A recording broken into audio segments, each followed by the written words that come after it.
Well, good afternoon. It's about 1 minute to 1 o'clock, so we will start promptly at 1, and it's 1 o'clock. All right. Well, good afternoon, everyone, and thank you for joining us for our second workshop for the 2022 Local Partnership Program Guidelines Development Workshop. Next slide. First, I'd like to introduce myself. I'm Christine Gordon. I am the program manager for the Local Partnership Program, and I want to introduce the LPP team. So it's Anya Allenbacher and Kayla Giese. And we also have our Local Streets and Roads team that's assisting us today. So thank you so much.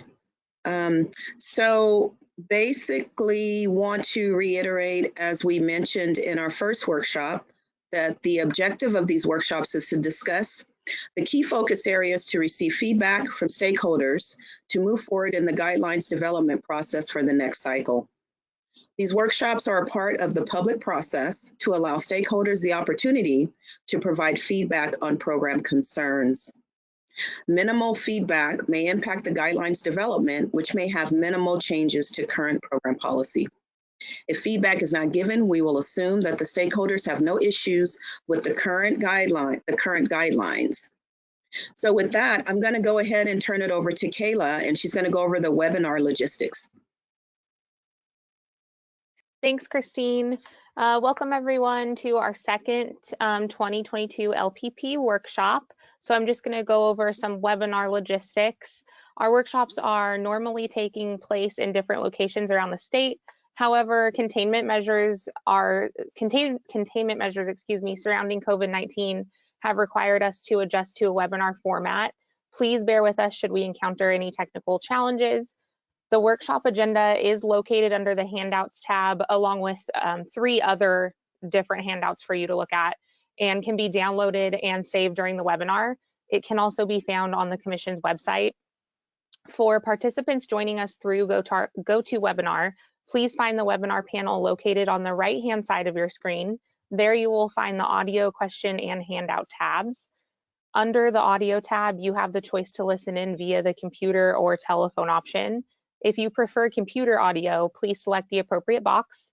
If you prefer the phone call option, select the corresponding box and dial the phone number, access code, and audio PIN as directed by the automated system. Please note that if the audio PIN is not entered, you will remain in listen-only mode and will be unable to speak should you have a comment.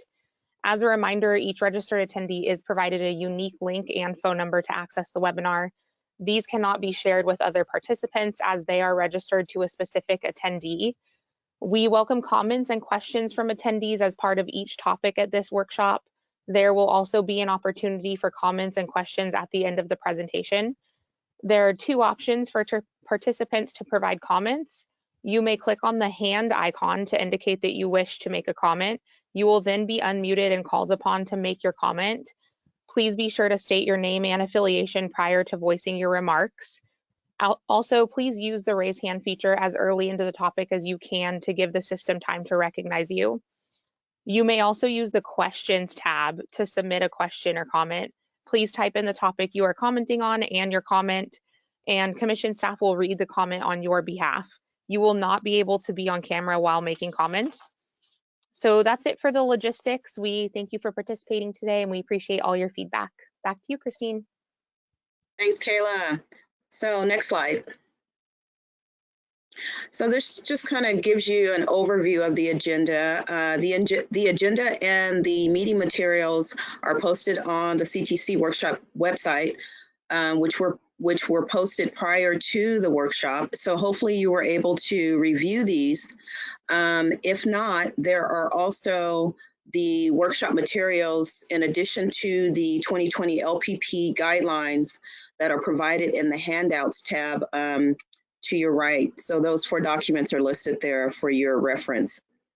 So just wanted to kind of touch on what we'll be discussing today. So we will be going over kind of a recap of the September workshop. I'll briefly give a program review of the Local Partnership Program. Then we'll get into the discussion, which is our focus workshop today, which is a formulaic program. So Anya will be going into different sections of the program guideline sections to discuss. And this is where your handouts will be handy to kind of go over the summaries that Anya will be going over. And then we'll go into the closing and our next steps. And I wanted to add also that after this workshop, we will remain online to answer any general program questions that you have. So as I talk about the local partnership program overview, which I'll briefly be talking about, we can talk about that further if there are any questions from the attendees pertaining to this section. So next slide, Kayla. So now I'll talk about the September workshop recap. Next slide. So this kind of wanted to give you, since we're in a virtual setting, we thought it'd be good to kind of give the audience a visual of the attendees and an overall visual of the entities that are participating in the workshops. So as you see, we had 149 attendees at the September workshop. So this breaks down a percentage of the state, regional, local, the community bases, and other interested stakeholders that attended that workshop. So just kind of, it was a good mix of attendees of the stakeholders.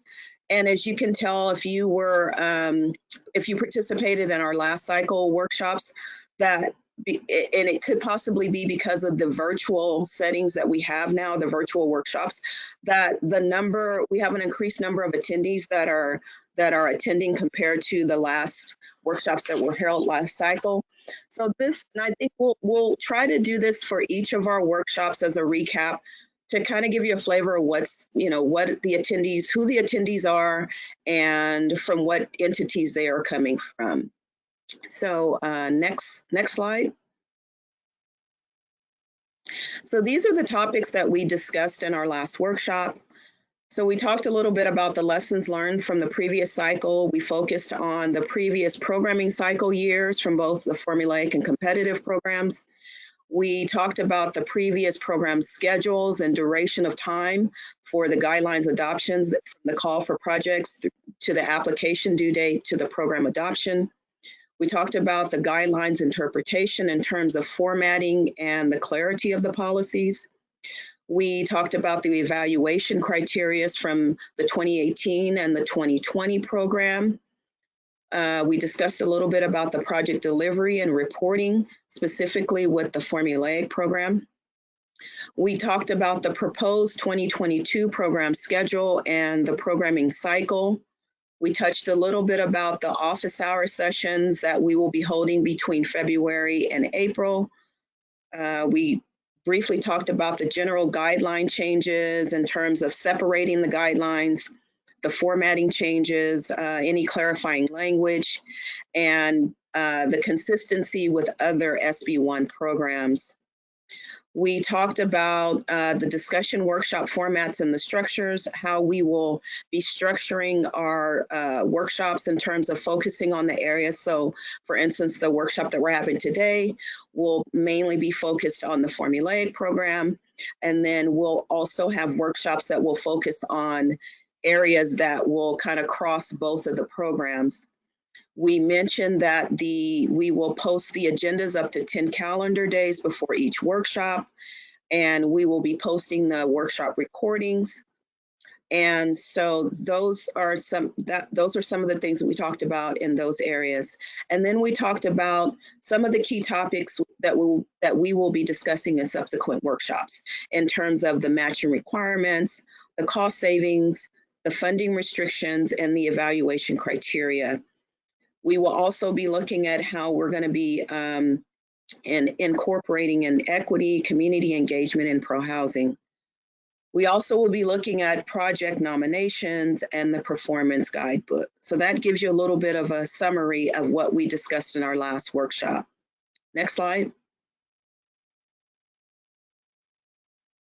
So the next few slides, we captured the comments that were received at the workshop. We have not received any written comments after the workshop. So these are mainly the workshop comments that we received. So I just want to highlight a few of the comments as we go through these slides.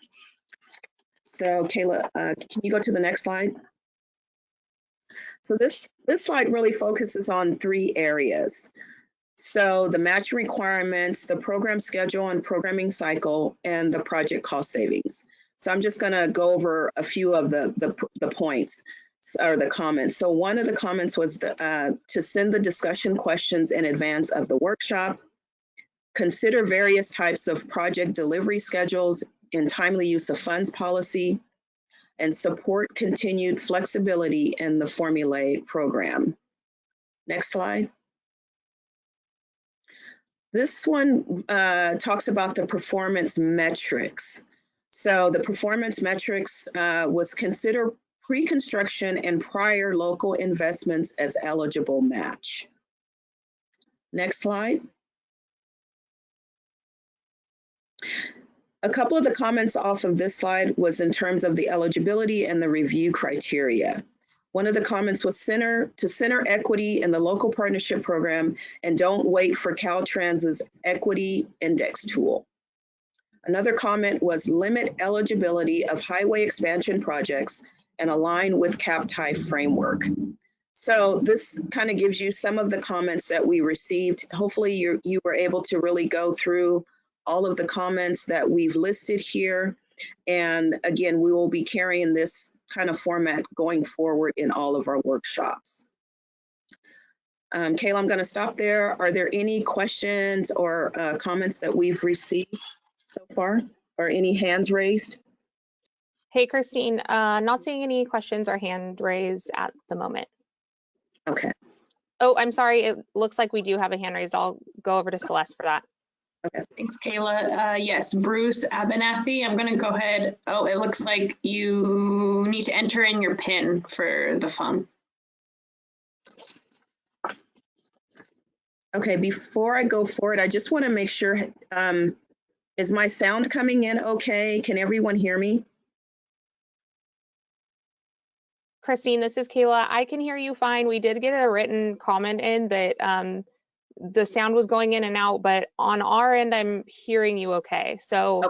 If anyone's having issues, if you may switch your audio and that might help. If you're listening in on your computer audio, maybe switch over to phone and vice versa. It may just have to do with your Wi-Fi connection if you're listening in and having issues. Okay, thanks, Kayla. And there's some hand raised again, so I'll send it over to Celeste. Okay. Yes, so Bruce, I see that you've inputted your PIN, so I'm gonna go ahead and unmute you now. Thank you. I'm not sure what the second check mark means, weight review criteria to encourage CAPTI type projects. Could you give a little background on that?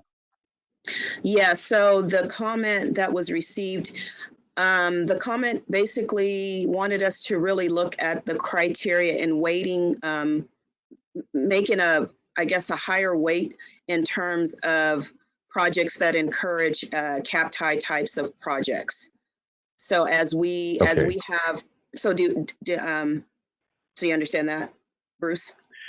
Yeah, I'm getting that they're looking for better scoring points if the project aligns with CAPTI. Okay. Correct. That's correct. Yes.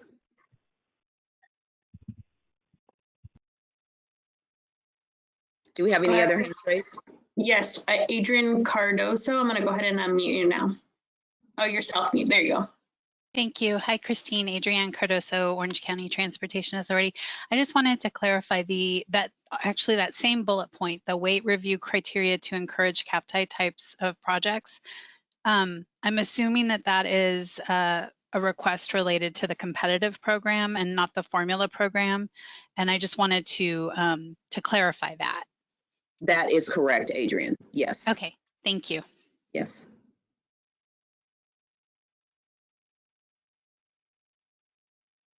All good, Christine. No more hands. Okay.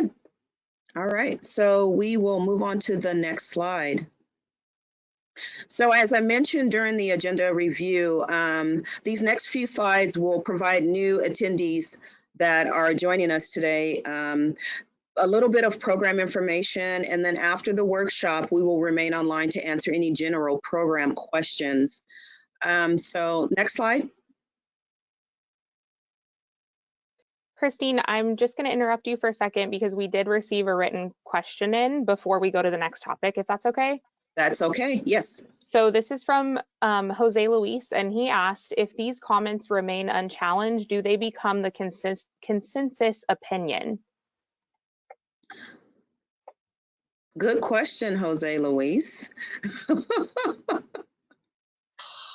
I think that these comments, if found, what do I want to say? If they're found warranted to bring those to discuss further, we will. And I think in terms of some of the areas where, if, for instance, the way review criteria to encourage CAPTI types of projects, or center equity into the local partnership program, I think some of these comments will warrant a further discussion as we move forward into those types of discussions. In terms of the equity, in terms of the criteria for the competitive program.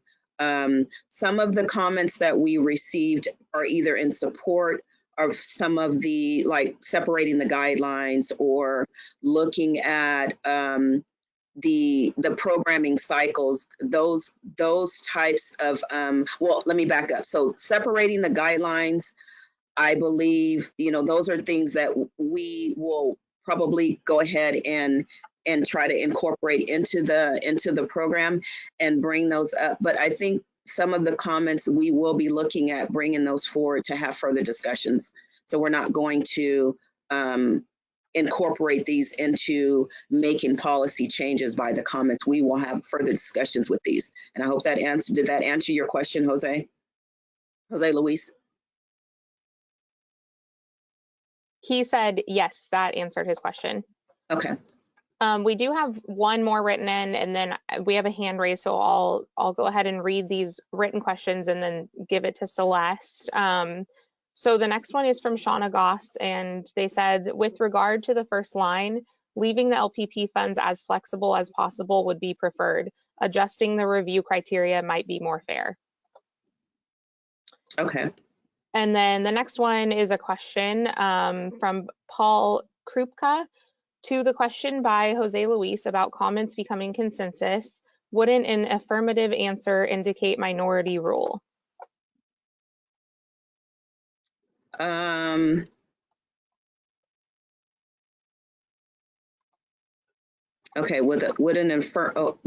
he said would an affirmative, wouldn't an affirmative answer indicate minority rule?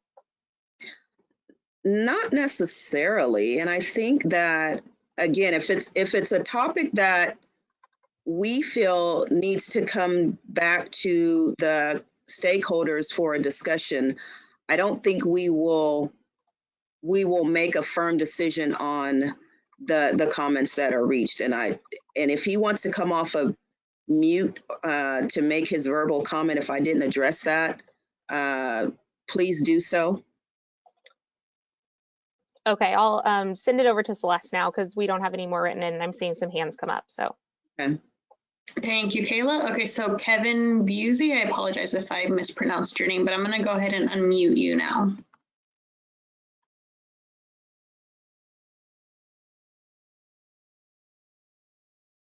Kevin Busey. Maybe it was accidental. Okay, well, I'll go to the next one. Okay, Jose Luis, you're unmuted. Hello, yes, thank you for taking my question. I wanted to explain it and maybe kind of go into detail. The person that made the comment about minority rule is sort of a concern of mine as well. I think what I'm trying to get at is, I think in the kickoff workshop and in the very first workshop, there were comments that seemed to not fit within the agenda. And so if someone said something that I disagreed with, I figured, there will be an opportunity for us to have that debate later. And so there are points that I have not challenged or asked follow-up questions on, or, dug deeper as to, okay, so what would the details be? How would we do that? Mm-hmm. And I guess I want to acknowledge or state now, I'm looking forward to having those discussions. And I'm concerned that if a comment goes out there and is not challenged, that someone's thinking, oh, this must be the consensus opinion. And that was my concern. It sounds like many of these comments that you've received so far, you're not telling us what the consensus opinion is. You're doing a beautiful job of telling us the comments you've heard so far, and I appreciate that. I'm looking forward to discussing any of these points before they become a consensus opinion. Again, I think we did reach consensus opinion on splitting the guidelines into two. Yes. Yeah. And Thank you for that. Thank you for that, Jose Luis. And I think that these comments are just that. They're comments that we received, that we've reviewed, and we wanted to, bring these back to the workshops to share with the attendees of the comments that we received. Have we reached decisions or consensus on these? By far, no. And that's why we're bringing these. I believe that these will spark discussions, and that's what we want. But there's some that, like you said, for instance, the separating guidelines, we've come to a consensus on that. But there's some comments that really warrants further discussions, and I hope that, like you, Jose Luis, that we can have these discussions in our future workshops. So thank you for that, because that's really what we want that to occur. That's it for comments and questions, Christine. I think we're good to move on. Okay. If we have any other questions, just raise your hand or send them in the questions tab. So, okay, so I'm just going to quickly go over these few slides. And again, these slides are for new attendees that are new to the program, and we wanted to give a little bit of basic information, and if there's any further discussion or any further questions that's needed at the end of the workshop, we are more than happy to have answer those questions. So this just gives you kind of a summary of the local partnership program, which was created by the Senate Bill SB1. It is continuously appropriated $200 million annually. The program guidelines basically describe the policy, standards, and the procedures. The guidelines are developed in cooperation with the stakeholders, and the initial guidelines were modeled after the Prop 1B state local partnership program. Next slide.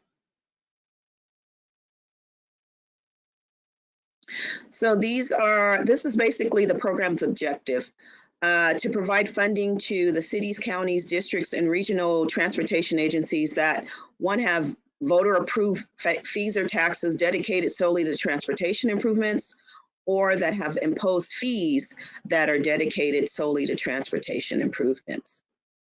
Next slide. So this kind of gives you a flow of the funding on an annual distribution visual. So with the 200 million, currently the program distribution, 20 million is set aside for the formulaic program incentive funding. So 180 million is distributed 60% formulaic program and 40% competitive program. Next slide. So I wanted to kind of give you a formulaic versus competitive in terms of so most of the sections in the guidelines, there are some similarities in terms of programming, allocation, timely use of funds with the formulaic and the competitive. Where some of the areas where there's some dissimilarities is in the funding, the eligibility, and the project nominations. So as you see here, the formulaic funding is distributed and it's established based off of each taxing authority's combination of proportional tax, tolls, and fee revenues and the population. The competitive side is basically a discretionary funding for projects. And so those are the differences in the funding. The eligibility for the formulaic is agencies that are taxing authorities that have sought and received voter approval of taxes, tolls, and fees that are dedicated to transportation improvements. With the competitive, it's the agencies that are eligible for the formulaic program and the agencies that have imposed fees that are dedicated to transportation improvements. And then with the project nominations, the formulaic program, there are about 4 or 5 areas that in terms of the general information, the cover letter, the screening criteria, and the funding deliverability. So the documents that are needed are similar to what the competitive, but in terms of the competitive, you're looking at the screening criteria and also the evaluation criteria. And there's other areas in terms of the advanced transportation, land use, and housing goals. So the project nomination just goes a little bit further in terms of the competitive program project nominations. So I'm going to go to the next slide. So this slide basically gives you a list of the eligible projects for the formulaic and the competitive. So the eligible projects are the same for both programs. And so these are the eligible projects. They're capital improvement projects. And so this basically, we're basically encouraging projects that align with the state climate goals, as well as what's listed in the government sections and the state highway code sections that I have listed here. So with that, are there any comments or questions? Again, if there are any questions that general questions about the program, we can always discuss those after this workshop. Hi, Christine. No written questions right now, and I'm not seeing any hands raised. Okay. So I think we're okay right now. Okay, all right. So what I'm going to do is I'm going to turn it over to Anya, and she's going to go into the discussion focus of the formulaic program.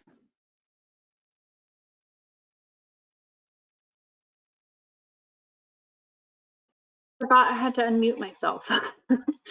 So thank you, Christine. And thank you all for coming to the workshop today. As Christine said, my name is Anya Allenbacher, and I am going to be talking about the formulaic program part of the guidelines.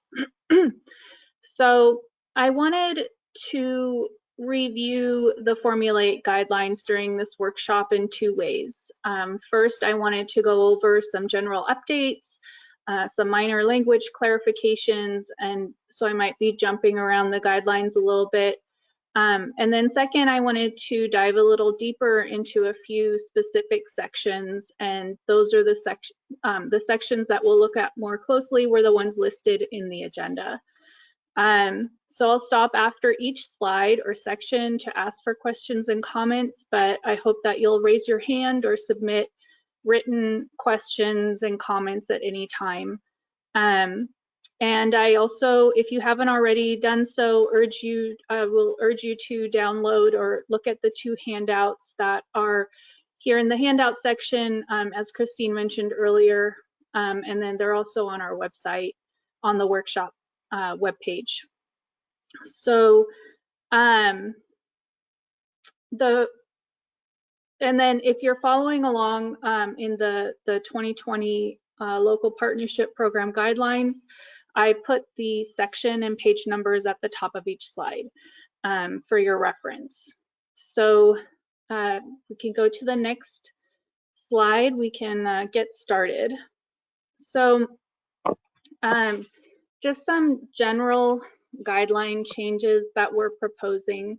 We're proposing to rearrange some of the existing sections and existing language throughout the guidelines.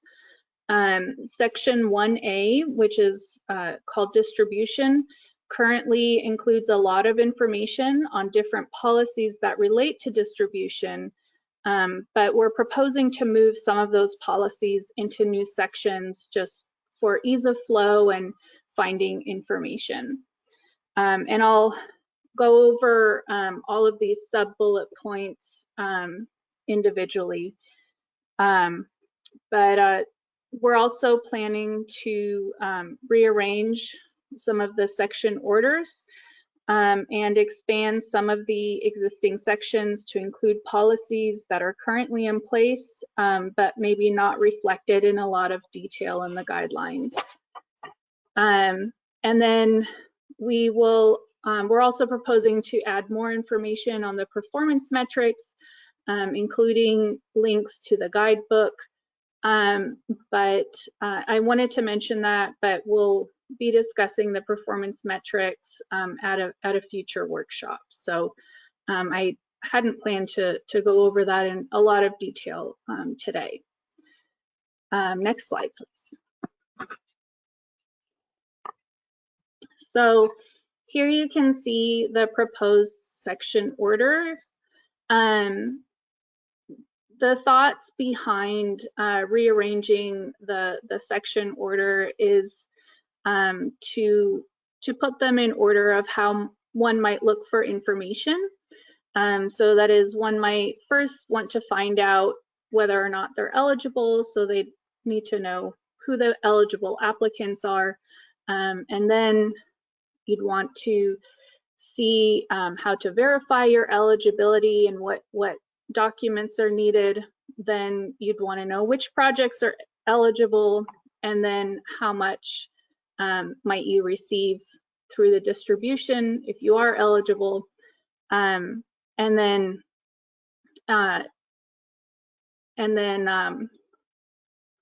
the incentive funding, which has to do with the distribution and any matching requirements. And then number 7 says etc., because after the matching requirements section, the order of the sections would stay the same.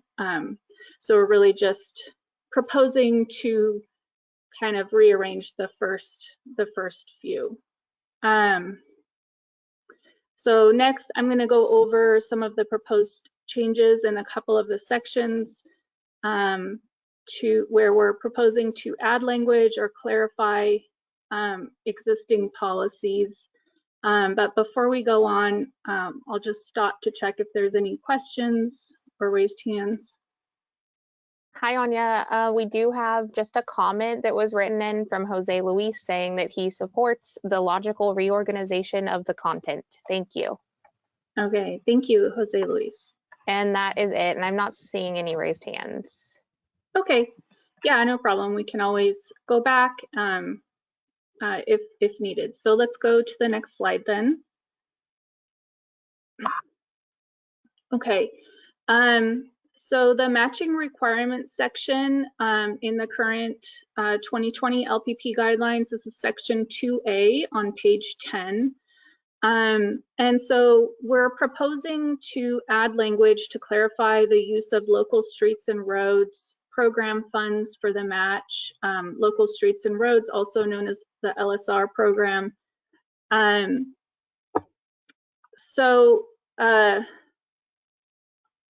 Quickly, what we're hoping to clarify here is, so agencies are currently allowed to use LSR funds for the match, and we're not proposing to change that. However, we wanted to clarify that the LSR funds have to be apportioned by the state controller's office before they can qualify as an eligible match. And that projected future apportionments are not considered an eligible match because the future funds could vary and are dependent on an agency's ongoing eligibility to receive them. And then also, when LSR funds are being used as a match, we do also look to make sure that the project is also eligible under the LSR program. So we had come up, this did come up a couple times in the last year or so, and we thought it would be helpful to include these kinds of details in the guidelines. Yeah, and then so that was really it for the matching requirements section for the formulaic program at this point. There are some other policy updates, as Christine kind of reviewed in her September recap. but those will be discussed in a subsequent workshop since they'll affect both the formulaic and competitive programs. So any comments or questions so far on that? Hi, Anya. Nothing yet. Okay. Okay, so let's go to the next slide then. So in the allocation section, we're proposing to include language regarding advanced allocations. It's not a policy change or update. This is currently allowed. We do this already. But this is here in yellow is the new language we're proposing to add, and I'll just read it. If a project or project component is ready for implementation earlier than the fiscal year that it is programmed in the formulaic program, the implementing agency may request an allocation in advance of the programmed year. The commission may make an allocation in advance of the programmed year if it finds that the allocation will not delay availability of funding for other projects. And I think you're probably all familiar with that policy. So next slide, unless there's raised hands. Okay. Okay, so now starting with this slide is where you can follow along on one of the handouts, the one that has the title of Guideline Discussion Document. And you'll be able to follow along and see the sections that the language from the sections I'm talking about. So the eligibility verification, so the information on how to verify eligibility for the formulaic program is currently a part of section 1A, distribution. If you're following along in the guidelines, the full guidelines, it's on page 8. So we're proposing to just move that existing language into a new section so that it'd be easier to find. And then we're also proposing to add these 2 paragraphs you see on the slide in yellow, which basically outline the review process that submitted verification goes through. And I'll just read it. Upon receipt of all required documents, the Commission will conduct a review and notify the taxing authority of the Commission's determination. The Commission may contact the taxing authority for additional information during the eligibility verification process. Taxing authorities seeking verification of eligibility after adoption of the formulaic funding distribution must notify the Commission as soon as possible. If eligibility is established, an amendment to the funding distribution will be considered as outlined in the distribution section.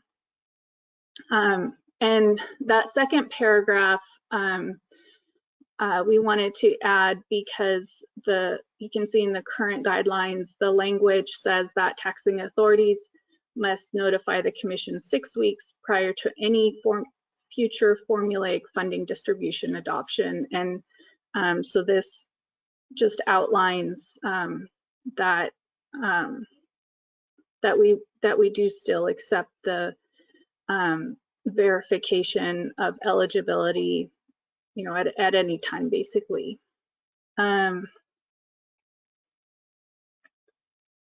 So any questions on that?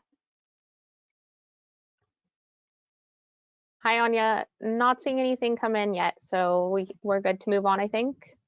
Okay, that sounds good. Let's go to the next slide.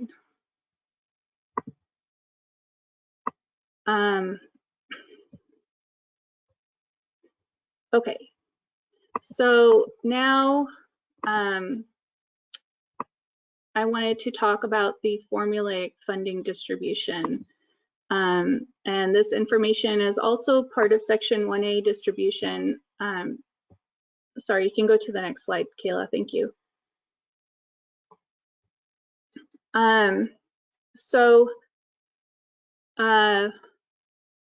What we're proposing here is just adding a couple of subsections to the distribution section to kind of separate out some of this language, which we didn't think needed to be in its own section, but we did want to make sure that it was pointed out within the distribution section.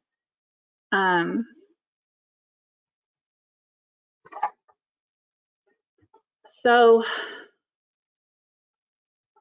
the first subsection that we're proposing is named distribution factors. And if anyone thinks of a better name, please let us know. But this is what we came up with so far.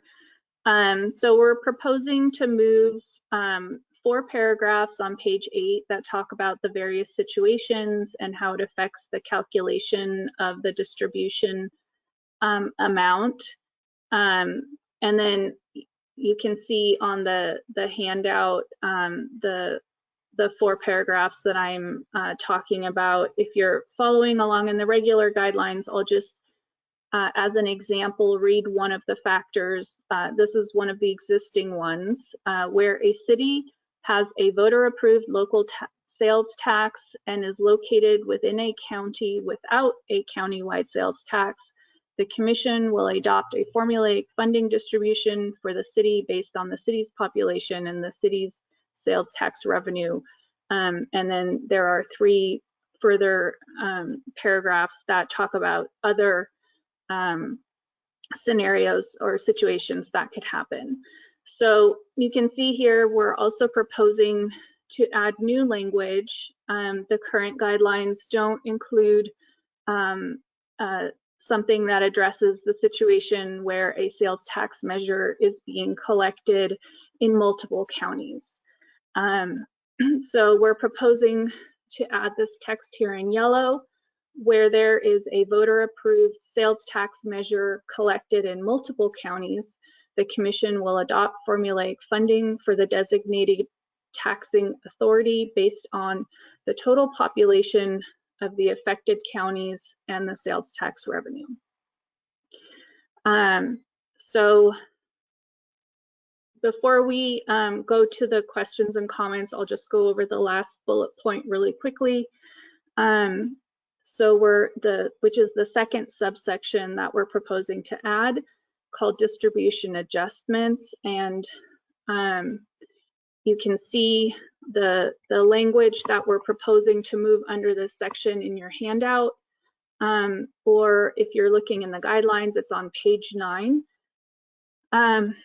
So we're proposing to just move this existing language on page 9 that talks about how the distribution amount for new taxes, tolls, or fees that are being added mid-cycle will be calculated. And that's really it for that subsection. So I'll stop there and see if there's any questions or comments. Hi, Anya. We do have a written question. This is from Sarkis Kachek. Can you please provide an example of a sales tax measure collected in multiple counties? Yes. So it's where, so we did actually fund or add to our funding distribution recently a measure that was brought forward by Caltrain, and they are collecting the revenues in 3 different counties, and Caltrain is the administrator of the funds, and so they are the taxing authority that was added. I hope that answers your question. Okay, Anya, we do have one more written in question from Jose Luis. Mm-hmm. I would support raising the minimum LPP formula amount above 200,000. How about 250,000? The amount has remained unchanged since the passage of SB 1.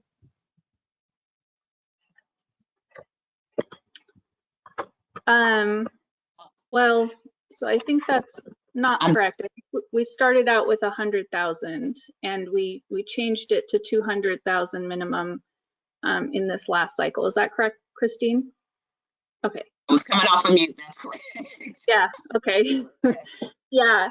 So so we did actually change it this cycle, but what I'm hearing is a proposal to raise it to 250,000 for a minimum. Okay.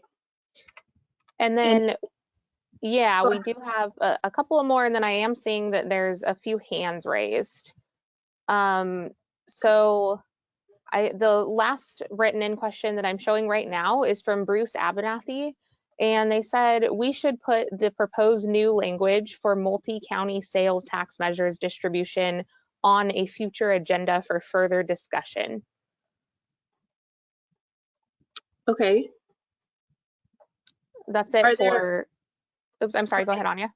Well, so Bruce, I would just ask, are there specific concerns that you have with this, or a specific question that you had been considering? We'll give him a chance to respond back or raise his hand if he wants. I'll send it over to Celeste right now because I see a few raised hands. Okay, thank you, Kayla. Yeah, so Patricia Chen, I'm going to go ahead and unmute you. There you go. Hi, thank you very much. I just wanted to ask the same of the request for higher county minimums, that they be put on a future agenda for further discussion. Okay, Thank you. that sounds fair. Thank you, Patricia. All right, and then Sarkis, I've unmuted you. Thank you. Can you hear me? Yes. Yeah. Hi, Sarkis. I guess the hypothetical I have, and if I'm missing something, please educate me. I'm fine with being educated, but there's a hypothetical 10 county sales tax measure region. Let's say it's for 10 counties, but then let's say 5 of the counties have their own sales tax measure. So how would that be treated if you have a 10 county measure, but then 5 of the counties also have their own measure? Right. So then the 10 county measure, which, wow, that would be pretty amazing. But so then that measure would for the population, it would include the population of all 10 counties, and then for the other counties that also have their own measures, we would look back to what is currently in the guidelines, the paragraph that talks about where there are multiple eligible taxing authorities with a voter-approved local sales tax within a county with a countywide sales tax. The Commission will adopt a formulaic funding distribution for each taxing authority based on the relative sales tax of each voter-approved sales tax.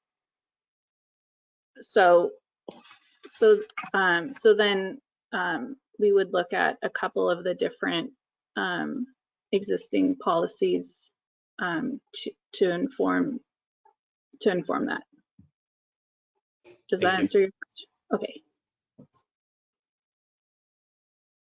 All right, and then Rachel Mariconi, I'm going to go ahead and unmute you. Hi everyone, Rachel Marconi from Santa Cruz. I guess I'm still struggling with this. So currently the way the formula works is if within an existing county there's 3 different taxing authorities having measures, the population amount is the main trigger, well, for the Northern California portion at least, and then they get a block of funds, say $100, and then it's split between those taxing authorities based on what % of sales tax each one or what other fee they have is. So if there's multiple counties having a tax measure, does that come out of that population share, or it would be in addition to what they would otherwise get, would be split up by county only level measures? I'm not making sense, but I'm just trying to figure out how this math works. I'm struggling with it. Yeah. So would they get another additional amount? It would grow their pie, or it would come out of how much they would have otherwise gotten? Yeah. So Christine, if you want to jump in, since I'm fairly new to the whole calculation of the distributions, but my understanding is that it would not be additional. It would come out of the pot for the counties. Is that right? Yes, I think we need to step back and look at what we're trying to accomplish here with this with the new language. And I think that when looking at the example of Caltrains, when you have an agency that is collecting a tax in 3 different counties, we were looking at initially how we're going to bring them into the funding distribution. And then once they've started collecting the tax revenue, I think we need to look at holistically in terms of the different counties, if those counties are currently receiving formulaic distribution, and how we're going to fold them into the mix. So I think I agree. This may take further discussion with the and we can bring this back to the table in the next workshop. This can kind of be a carryover discussion on this one, because I think we need to make sure that everyone's clear on how are we calculating the funding distribution and these different factors that we're getting, because this one was kind of a fairly new one, and I think because it's a new tax authority that's come into the distribution, as opposed to the agencies that kind of came in the initial program. I think we need to make sure that we're clear on, and everyone understands kind of where we're trying to get to. So yes, we will definitely bring this back. So this will definitely carry over discussion. So currently the way it is that Santa Clara County, for instance, already has its measures, and then they have to split that amount based on the population share among all their measures. And then if a new measure comes in, it just shrinks the amount of money that goes to the existing taxing authorities. But what you guys are thinking about is how to modify that, it sounds like, because the voters have said, hey, I'm going to self-tax ourselves even more.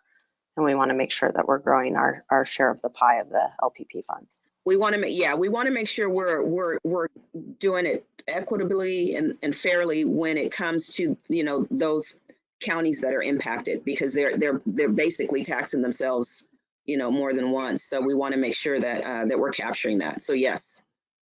Mm-hmm. Okay, thanks. Looking forward to more on that. Yeah. Thank you, Rachel. And then here is Bruce.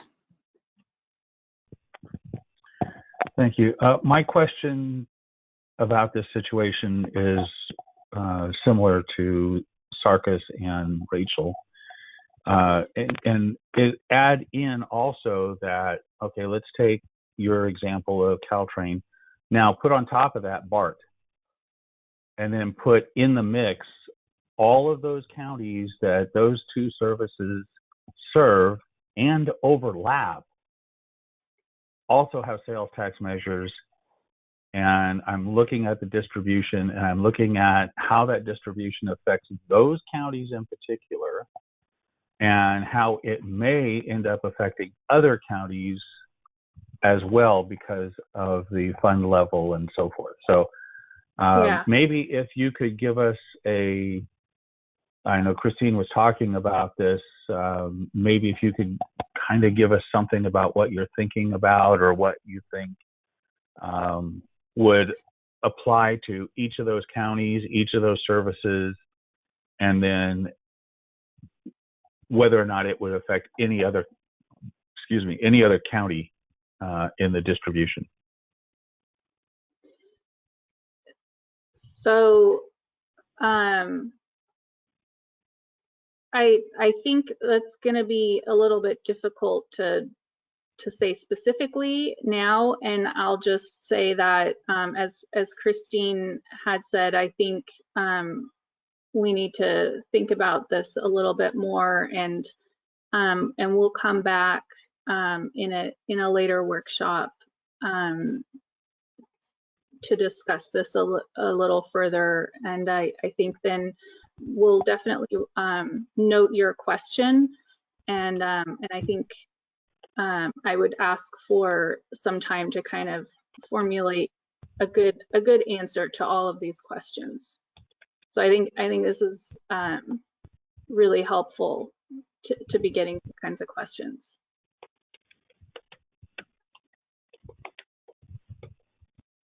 Hi, Anya, it's Kayla. I'll send it to Celeste. I believe that Peter Skinner wanted to, he had a comment back to Bruce or had some additional feedback regarding the same topic.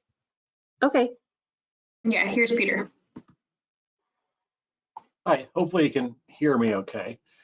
Yes, I can. Yeah, I would say since Caltrain sort of created this problem, I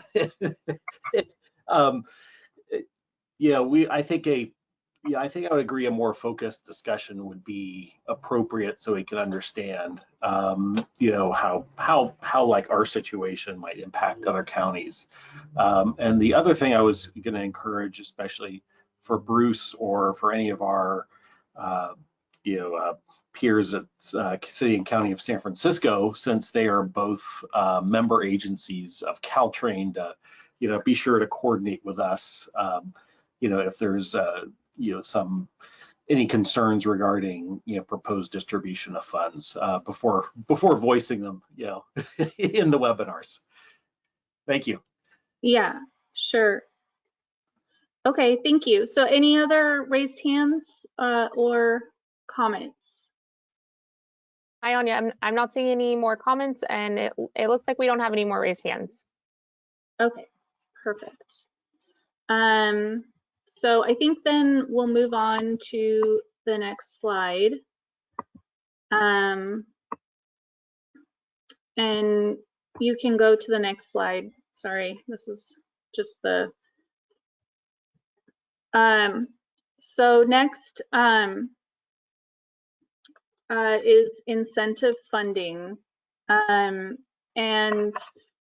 I'll just start off by saying we're not proposing to change any of the incentive funding policies. However, we are proposing to move all of the information regarding incentive funding, which is currently part of the distribution section 1A.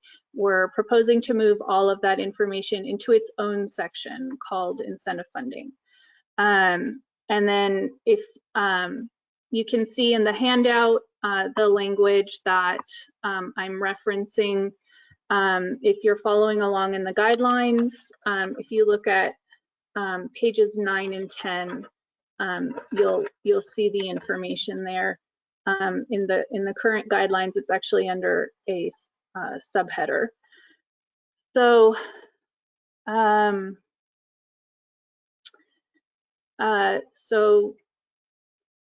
yeah, and then we're also proposing to add new language to update the policy on the unused incentive funding. And before I read the language, I'll just say that this is where you can also reference the second handout that we provided, which is background information basically for this discussion, for the unused incentive funding discussion. Basically what the handout includes is the actions that the commission took at the August meeting this year. So the new text is in yellow. The existing text that's currently in the guidelines is in the white. And so what we're proposing is for the language to say unused incentive funding will first be used to offset the funding distribution amounts of new tax measures, tolls, or fees added during the fiscal year. Then remaining unused incentive funding will be redistributed based on the program funding distribution, 60% via formulaic and 40% via competitive in the next fiscal year. So this language that we're proposing is consistent with the policy action that the commission took at the August meeting. I did also include the language from the book item in the handout as it relates to the policy action.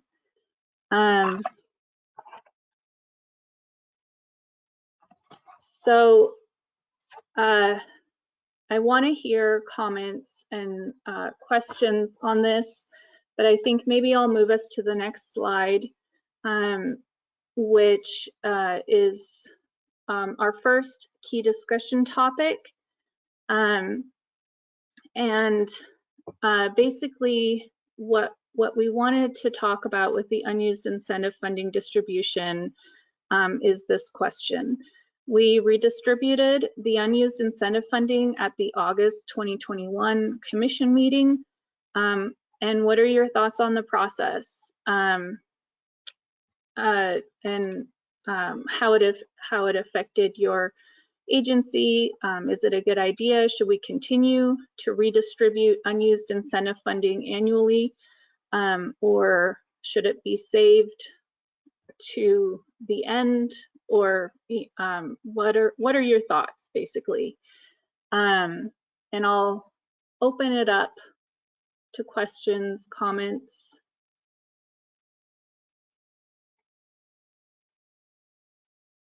I guess. Oh yeah, go ahead. Sorry, I'm just not seeing anything yet, so maybe just give it a second, and maybe we'll see some come through. Okay, I can keep talking. So.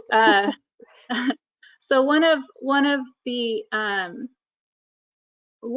things that we've been thinking about, and it has to do with the policy action that the commission took.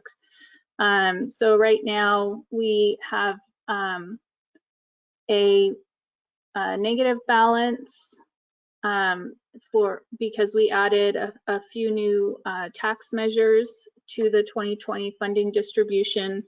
Of course, per the guidelines, none of the current funding distribution amounts that were initially adopted, none of those were adjusted, which is what is in the guidelines.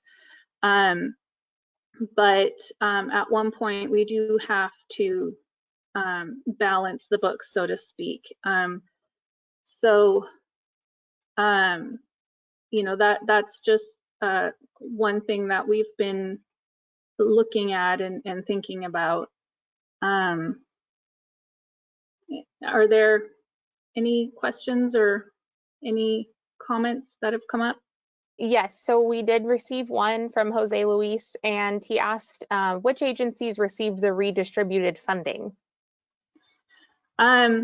So all of the agencies all the taxing authorities that are in the funding distribution received some of the redistributed funding. So the redistribution was handled in the same way that the initial distribution was. So it was redistributed in the same way, and the way that it worked out is that because the agencies, so every agency received different amounts. Most of them received less than $1 million. Some received smaller amounts, like 6,000 or 15,000. Some received larger amounts, but most of the current taxing authorities received the redistribution. Some of the authorities that currently receive the minimum funding amount of 200,000, they didn't receive a large enough portion to translate it into thousands, which is how we show the funding distribution amounts. so that their funding distribution did not change. I hope that answers your question. Thanks, Anya. I am seeing one more written question and then a few hands raised, so I'll read this one and then send it to Celeste. Okay. This next one, it looks like more of a comment for Rachel Morricone.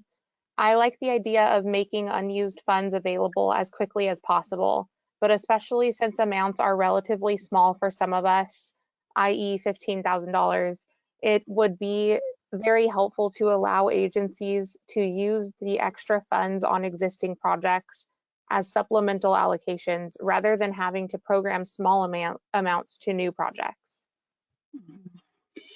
Yeah, thank you, Rachel.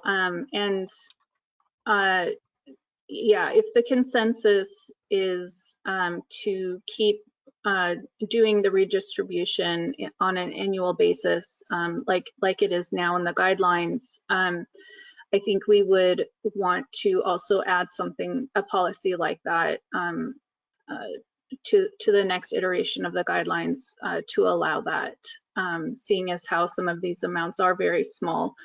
And I'll just say that at the August CTC meeting, the commission did approve that taxing authorities would be allowed to program the redistributed incentive funds to as supplemental funds to currently program projects. So yeah, we would want to consider doing that, having that be a policy, a new policy moving forward if everyone agrees to keep the redistribution as is, basically, so on an annual basis.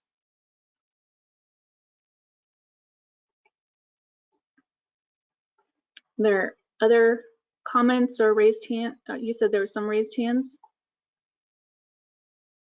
Yes, there's some raised hands. So first up is Kenneth Cow. Hi Anya, Kenneth Cow with MTC. I did want to support Rachel's comment. I do like the idea that, you know, what you've done in August, I think really makes sense. You know, get those monies out as soon as possible. And I do like the idea that if we can augment existing programs rather than, you know, finding a brand new project.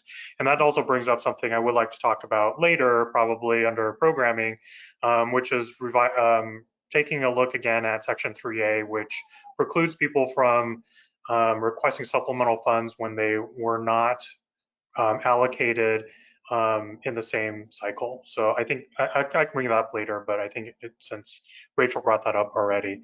And then if I can really quickly go back to the previous discussion about the multi-county, I almost feel like we already had that with SMART and their sales tax between Marin and Sonoma. So I feel like we already have kind of a way that we've done it, but it might be helpful to, in preparation for the next time we talk about it, is kind of have like a side-by-side of like, this is what it looked like and this is what it would look like with the new multi-county sales tax, so that we can really see kind of what you're saying in kind of numbers terms.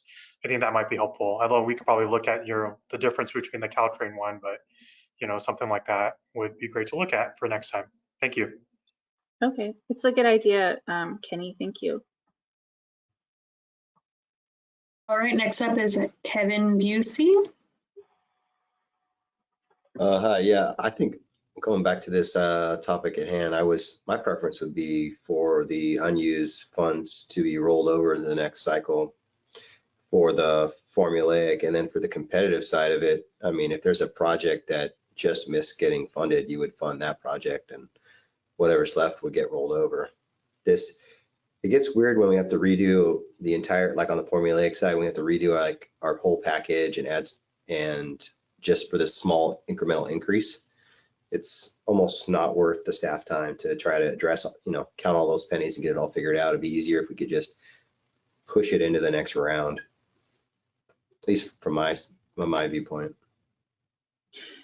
Yeah, thank you for your comment. And I think you do also bring up a good point, which I didn't mention earlier, but it is part of the book item and it's in the handout, is that the unused incentive funds does get split 60% to formulaic, 40% to competitive before being redistributed. Yeah.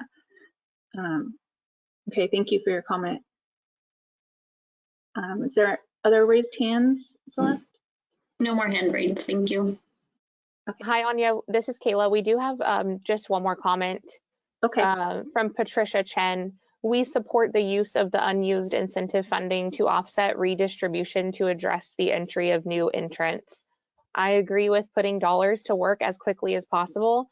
It's nice also to have the opportunity to roll the amounts forward if there aren't opportunities to use them right away. Okay. Thank you. That's it for written comments. Okay. Okay. So thank you. Thank you all for your comments and your insights, your feedback on this. I'll just check one more time. Do we have any other questions before we move to the next topic? Hi, Anya. Yes, we did just receive one more. Okay. This is a question from Matthew Deal. Is it possible to have a shortened process for adding the unused funding to existing projects?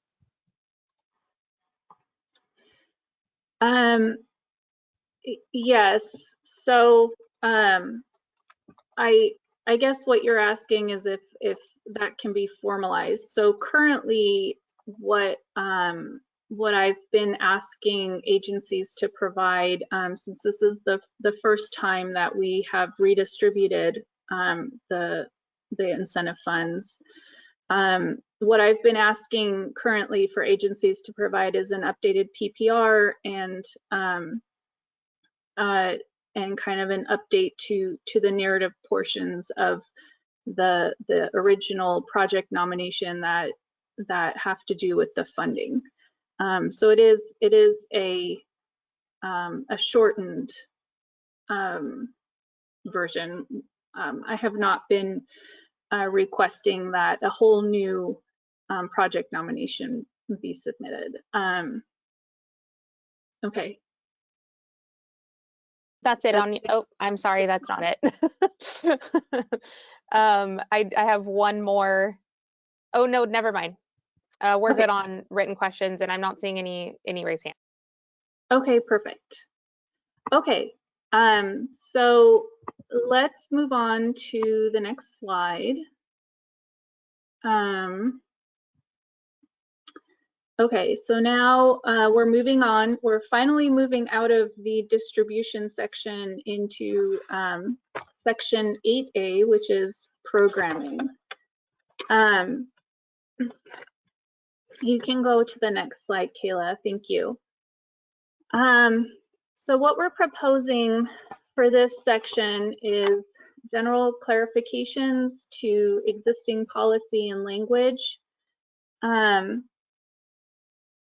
We are also proposing to move the unprogrammed formulaic funding subsection from the distribution section to programming, since that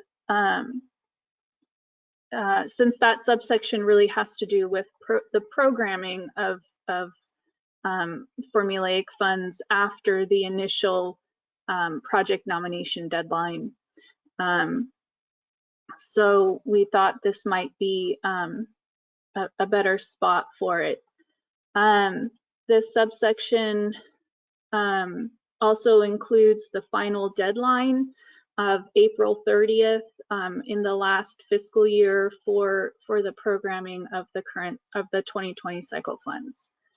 And that's in the current guidelines. So we are also proposing to clarify the information in the unprogrammed formulaic funding subsection, basically in regards to the programming and allocation deadlines. specifically that fund balances, including incentive funds, must be programmed and allocated by June 30 of the last fiscal year of the cycle. So basically by the end of the programming cycle. And this is the current policy as it exists now. So we're just proposing to clarify that in the guidelines. We have gotten questions around that quite a bit from taxing authorities. So we felt that this language could bear some clarification.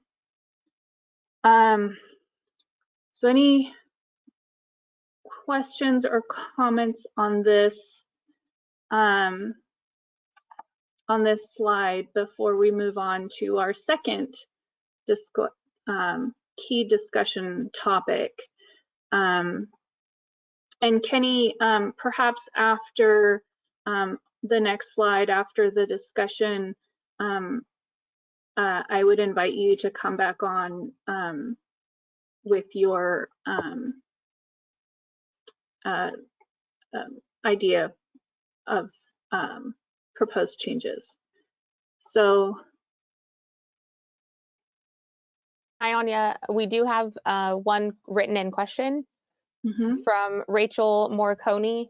Is there an option to request an allocation extension like there is for STIP funds? Yeah, so all of the timely use of funds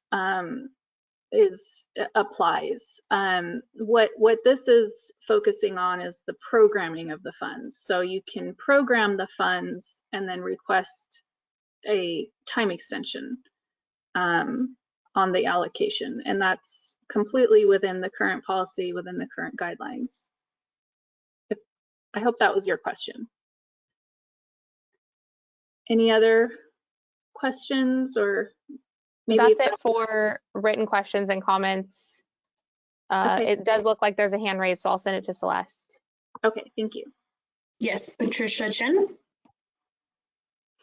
Hello, thank you. Okay, I'm sorry I was not following super closely, so I hope I don't make a comment that doesn't make any sense here, but I'm just looking at the slide on the screen and talking about having everything be programmed by June 30th of the last year of the programming cycle. And I'm just wondering if there's flexibility to move out that deadline, maybe a year, because I'm just picturing, you know, you're trying to develop a project that got funded in that last year and some hiccup happens, and it requires time to, you know, in our case, we do an equity analysis and we have a couple-month board cycle that's kind of like the CTC cycle. And, you know, if things could just stretch long, and it looks like it would be helpful to have another year to accomplish that. So the current policy, which we're not proposing to change, is that all of the funds must be programmed and by the end of the programming cycle and allocated. However, we do still have our timely use of funds policy in place, and so you know, if the funds are programmed, so the last year of the current cycle is 2023, right? So let's say you program the funds at the June 30, 2023 meeting, and then you would request a time extension for the allocation, which you are allowed to request 12 months for that. And so I'm hoping that that answers the question, Patricia. Let me know if it doesn't. I guess I'm trying to figure out if the example I gave is fitting in appropriately with what's being contemplated here. I'm assuming that you programmed all 3 years as soon as you got the authority to do that. And so you have project, you know, let's call it a rail car or something. You have a rail car in the 3rd year of the program, and then something happens and, you know, the builder is not ready to go forward, or I don't know, there's a bid protest, or I don't know, something happens when you're in that 3rd year and you need to reprogram. Is that not what we're talking about here? Are we talking about actually programming versus reprogramming? Right. We're talking about actual programming of unprogrammed formulaic distribution funds. So as you know, a taxing authority does not have to program their entire fund distribution amount for all 3 years by that initial deadline, right? So you could program funds or projects every year as long as you have the fund distribution capacity for leftovers. So what this is clarifying is that should you have unprogrammed funding distribution available, that has to be programmed and allocated by the end of the programming cycle. You know, of course, per our timely use of funds policy, time extensions can be requested, but basically what this is clarifying is the current policy that fund distribution amounts are not going to roll over to the next cycle. Got it. That seems pretty reasonable, and I just want to watch out for what does actually affect the example that I gave. Yeah, okay. Yeah, so this is, yeah, if your entire fund distribution amount is already programmed and you're wanting to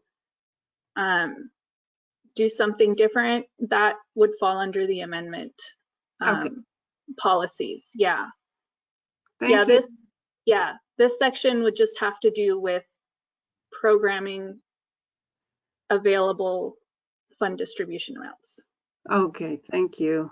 Okay, thanks. Sorry if it was a Yeah, doodle. no, I think this is great to give me a chance to clarify and make sure that we're all on the same page. So thank you. Okay, thanks. Christine, did you want to add something to the? No, I think Patricia kind of mentioned it when she was talking, and that's what I thought she was talking about, reprogramming that last year. And so I just wanted to, just in case there were additional questions. So nope. Okay, perfect. Any other questions on this? Yes, there are 2 more hands raised. So next up is Kenneth Cow. Okay. Hi again. Thanks for this. I guess maybe I needed a refresher as well. I thought that we could move like some funding year into the next cycle. Is that only the incentive funding if it's distributed in the last year, or is there more flexibility? Is that the only case where we can move funding from one cycle to the next? That's the only case, yep. Is if incentive funds are awarded in the last year of the programming cycle, you have until the next cycle, the subsequent cycle to program those funds. And that's the only exception. Yeah, and that's current policy. Okay, then that's fine. I think that, you know, I think it's clarified in your handout, so I think that's fine. I think every once in a while there might be folks that maybe want to, you know, aggregate their formula shares into one big project, and you know, maybe not for the large folks who get a lot of money, but I'm just wondering if there's like smaller cities or counties that maybe get the minimum. You know, maybe they do want to, you know, build up enough to do one big project. I feel like we already talked about this, but so if everyone's comfortable with just keeping it, you know, the way it is, I'm fine with that. And I do like the idea that, you know, you are more clear about the end of year, right? So I think that's the next slide. So I'm good with that. The next slide. No, thank you. Okay. Thank you. And Celeste, we have one more raised hand. Is that correct? Yes, next up is Rachel Morricone. Hello again. I don't know why I have to feel like I'm on vacation, so I feel like I just have to comment on everything because I'm actually taking time out of my vacation to be here. No, sorry about that. We welcome your comments.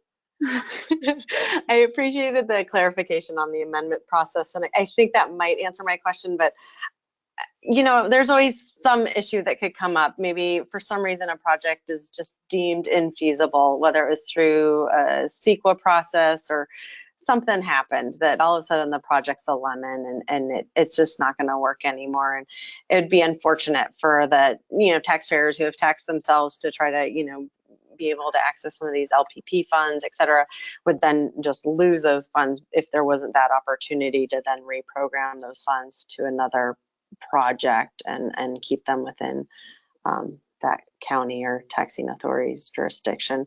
So, if there is fluidity to provide more flexibility, I mean, of course, I'm also an advocate for folks using funds as quickly as possible and getting projects on the street as quickly as possible, but just knowing that there's always some circumstance that could arise that would make it impossible to use those funds. If there's any option to have the option to roll over the funds to the next period with more than a 20-month extension to get the allocation, I would support that. And I think most agencies would, but I get it. I get why you guys want to have some strong deadlines too. So I think what I'm hearing from Kenny and Patricia and you, Rachel, is that you would want the program to be flexible in terms of either reprogramming those program funds or allowing a carryover for the unprogrammed balance. And I know we talked about this in the last cycle, because this cycle was a 3-year cycle, that provided an opportunity for the smaller agencies to kind of build up those funds in order to use in either that, into the second year or that third year for those projects.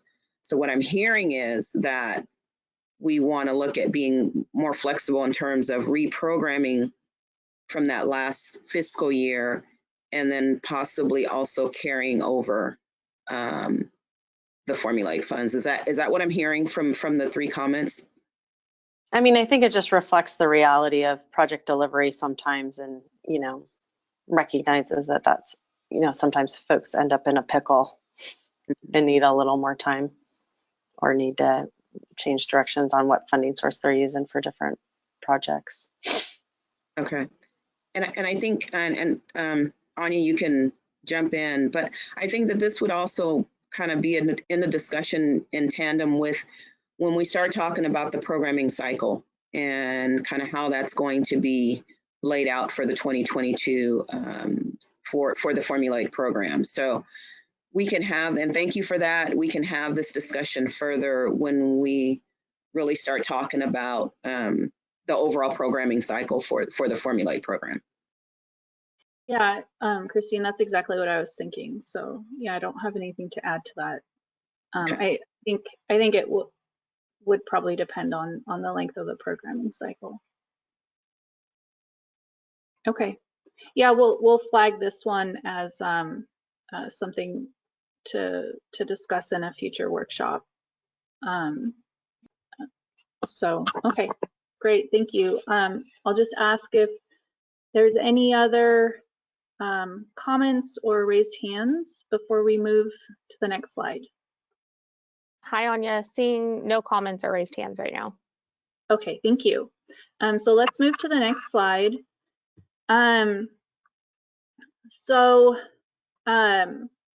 This discussion topic, we had included it in the agenda to hopefully give you some time to contemplate this. We wanted to talk about proposing a project nomination deadline for the subsequent program amendments. And what we mean by that is not a hard date, but rather like a, 45 days, 60 days before the commission meeting where you would like to have the project programmed. So just to clarify that was what we were thinking, not wanting to just have one hard deadline. We would still have those revolving program amendments for adding projects. And, you know, right now, this year, we've added projects at every commission meeting. And so we're not proposing to change that.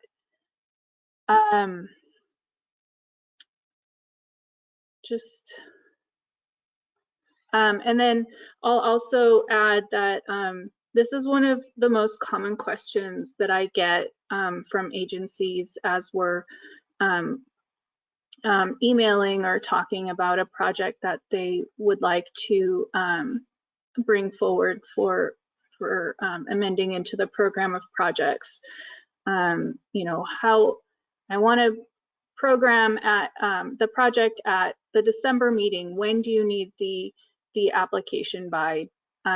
So my intent in putting something like a deadline into the guidelines is really just to help with the planning for agencies and you know, so that we can get everything in place in advance of the commission meetings. So I'll stop talking there and see if there's any comments on this. What are your thoughts? We really wanted to hear from you on this. Hi, Anya. No written questions or raised hands at the moment. Okay. So maybe we just have to give it a little time or move on to the next one, and we can come back if I see anything come up. Oh, there looks like to be a raised hand, so I'll send it to Celeste. Okay, Yes. Thank you. Patricia Chen.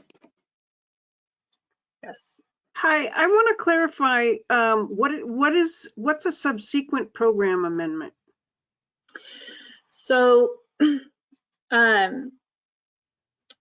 so they're basically when we add a project at a commission meeting. So, for example, at the October meeting, we added a project to the formulaic program of projects. That's a subsequent program amendment, where the initial program of projects was adopted by the commission at the same meeting that the competitive program of projects was adopted for this cycle. So it was December of last year of 2020. That was the initial program adoption for the formulaic program, and every single project that has been added since that initial adoption is considered a subsequent program amendment. So we're amending the program of projects to add a new project, basically. Okay, so this is a program amendment. This is not the case where an individual sponsor is amending their project, correct? That's correct. Yeah. So we're amending the complete program of project, which is basically that list of all the projects that are currently in the formulaic program. We're amending it to add another project. Okay. So I can't say that I am really enthusiastic about a new deadline, but I'm not sure which arguments to marshal against this. So let me leave it at that and listen to what the other agencies have to say. Well, so Patricia, I hear you, and thank you for that comment. Do you think it would be helpful in terms of planning for agencies? You know, if they're thinking, oh, we'd like to have the program or our project programmed in January, do you think it would be helpful to have something in the guidelines that lets them know, you know, when they should ideally submit their project nomination to see that happen? Oh, so this would be something other than the preparation schedule? I'm not sure what you mean by preparation schedule. Caltrans has a preparation schedule, and if you want to have something on the CTC agenda, it basically tells you when 60 days before the CTC meeting will be. And so yes, we're not proposing a preparation schedule. Okay. Okay. Like I say, let me leave it at that for now, and I'd like to hear what some of the other agencies are saying. Okay, thank you. Thank you. Hi, Anya, it's Kayla. We did receive 2 written comments just in support of this topic. And one of those also supporting or suggesting, like you said, more of a target time frame instead of a hard deadline. So just wanted to throw those out there. Okay. And I'm not seeing any more hands raised.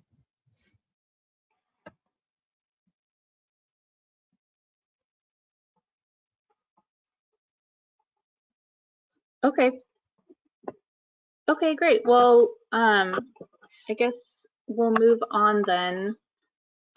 Before we go to our next topic, which is the amendment section, Kenny, did you want to talk about section 3A, the funding restrictions?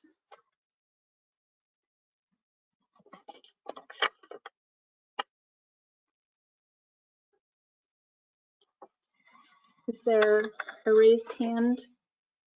Yes, I'm going to go ahead and unmute, sorry, Kenneth Cowan right now. Okay, thank you. Great, thank you. Thank you, Anya. Yeah, something when we were looking at the guidelines, we noticed that section 3A specifically says that you can only put supplemental funds on a project if that project was allocated in the prior cycle. And, I think the intent there might have been, in the beginning, we didn't allow for cost increase supplementals in general, but I think the general consensus, at least my hope, is that LPP formula funds are formula funds. They should be very flexible. And if that restriction is in place, I feel like then basically, especially if the cycle is like 3 years, you would almost never be able to access supplemental funds for it because 6 months later, when you're awarding a contract, you might have a cost increase, but you can't access supplemental funds from LPP. And, I think LPP formula funds are formula funds, so the agency gets a limited amount. It's not like they're dipping into like extra money from somewhere else. And if they want to use it on this important project that they've committed earlier LPP funds to, I feel like we should be able to allow supplemental funds to be put on an existing allocated project. So I would like maybe at a future meeting or this meeting to talk about basically striking that out and allowing for formula recipients to use their formula funds on cost increases for allocated projects, regardless of which cycle they were allocated in. So thank you for your consideration. Okay, thank you, Kenny. And just to clarify, you're proposing kind of a policy change to allow that in the next iteration of the guidelines, correct? Right, yeah, so I'd like 3A to either be struck out or be clarified to allow for supplementals to be used for existing or current year cycle projects, not have that restriction that it has to be allocated in the last cycle. Okay. Okay, thank you, Kenny. If there's any comments or other raised hands on this specific topic, I'm happy to take that now. Hi, Anya. We do have a few written comments of support, it looks like. Okay. Bruce Abernathy said that he does agree with Kenny. Jose Luis also said, I support Kenny Cow's comments. We appreciate flexibility within reason for the formulaic program. And then we have one more comment from Adrian Cardozo. OCTA would support the policy change as proposed by Kenny. It was our understanding this program would be more flexible than other CTC programs in this regard. We would like to see the ability to provide supplemental funds. Another one just came in from Ben Giuliani. I also agree with Kenny. Looks like that's it for now, and I'm not seeing any hands raised. Okay, So it sounds like there's a lot of support for what you're requesting, Kenny. So thank you for that, and thank you for your comments and your support. If anyone else has wants to express support or anything else for this, please go ahead and put it in the comments or in the question slide, and we'll document that in terms of the number of supporters for this, and then we'll bring something forward at a future workshop for discussion. Okay, perfect. So let's move on to the next slide. And okay, and you can go to the next slide. Thank you. So next I wanted to cover the amendments section. This is section 10A in the current guidelines on page 14. And then I've also copy and pasted this section into the handout if that's what you're looking at. So what we're proposing with this section is to expand it to include details on all the amendment types, the existing amendment policies for each amendment, and also add general instructions for the submittal process. And you know, we would probably look to you know, some of the other guidelines and the submittal processes that are included in there for that language. We think it would be helpful in terms of letting agencies know what we need when they want to request an amendment. So amendments are basically all updates, changes, or corrections to the program project. That is, the program project is the information that was submitted in the application or project nomination, including the PPR, the project programming request form. We're proposing to provide an explanation for each type of amendment and the existing policies surrounding the amendment. Oh, sorry, I'm repeating myself. And we're also proposing,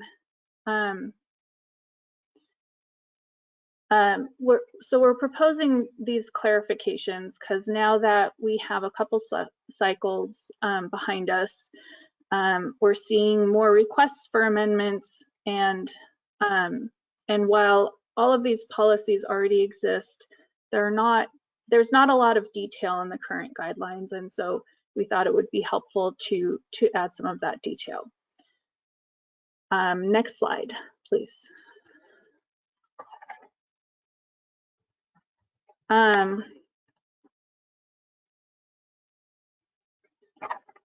Sorry, I lost my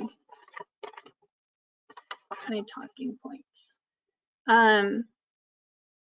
Okay, so I wanted to, well, actually, I guess I'll stop and just see if there's any questions in regards to the amendments so far. Okay, so I wanted to just go over the scope change amendment in a little bit more detail, and put some of the clarifying language that surrounding some of the policies. So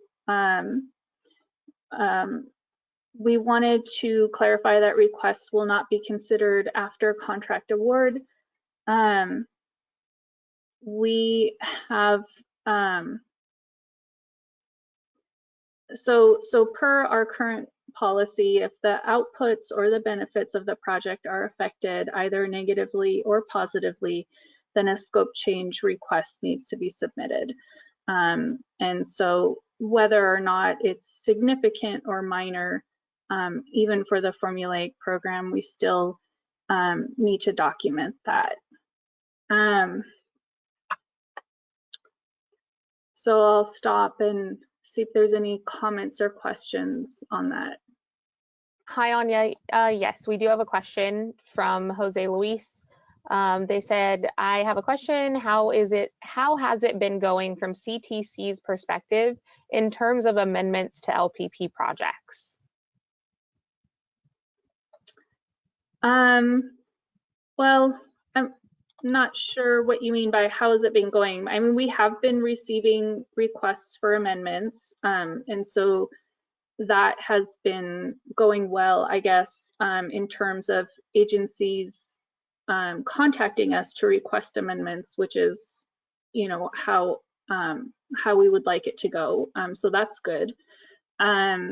However, I think why we're wanting to clarify and expand this section is because you know, there's a lot of questions surrounding the different types of amendments and what needs to be submitted for that amendment, and you know, what the next steps are and so on. And so we're finding that there's some room for improvement in this section.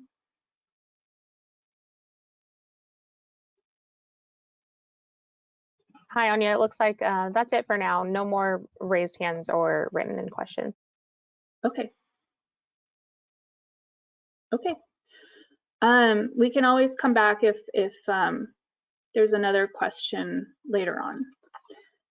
So we can go to the next slide. Anya, before we move on, I just wanted to kind of build on that too. I think with the amendments that we've received, I think like Anya said, we just really want to clarify in that section. We want to make sure that agencies are aware specifically in terms of the scope change. I think that's where we've been really seeing some challenges with agencies understanding that, one, the local partnership program is not the same as the local streets and roads program in terms of amending their projects, providing or delivering a different scope than what was initially, you know, the outcome, the completion of the project. And I think we're really seeing this as these projects are coming to completion in terms of the amendments. So yes, they're going good. I think we're reaching out to the agencies in terms of explaining this a little bit better, and we really wanted to lay it out as best as we could in the guidelines when it comes to the scope changes. And I think that's why we proposed the language of not allowing scope changes after contract award. So. Hi, Christine and Anya. Jose Luis did raise his hand, so I'll pass it to Celeste to go ahead and let him elaborate. All right, Jose Luis. Okay. Hey, okay, so it sounds like we want to communicate a little more clearly that folks are coming in not realizing kind of what's involved when they want to change scope. This PowerPoint slide, you know, it's high level. I have a question and then a follow-up kind of suggestion. Are you going to, is it correct to say that someone who needs to change their scope is going to come to the CTC twice, once with the amendment and then back to the CTC again for the allocation? Or can they get both done in the same meeting?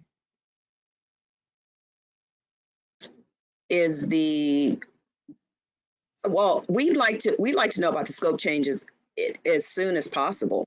Oh, absolutely. I guess what I'm trying to say is, if there's an expectation to set, if what you're proposing requires 2 meetings, I don't know. If it takes 2 meetings, I would come out and say it. Sometimes, and this is my ignorance, if someone wants to change their scope, that's a CTC action, right? Mm-hmm. And then can they then allocate that new scope at that same meeting? Do you know? Okay, so what you're saying is, if they have their scope change and it's prior to their allocation, I think if they inform us immediately, because I think what will happen is the scope could be realized at time of the allocation. And I think that's what you're referring to. So those actions can happen at the same time.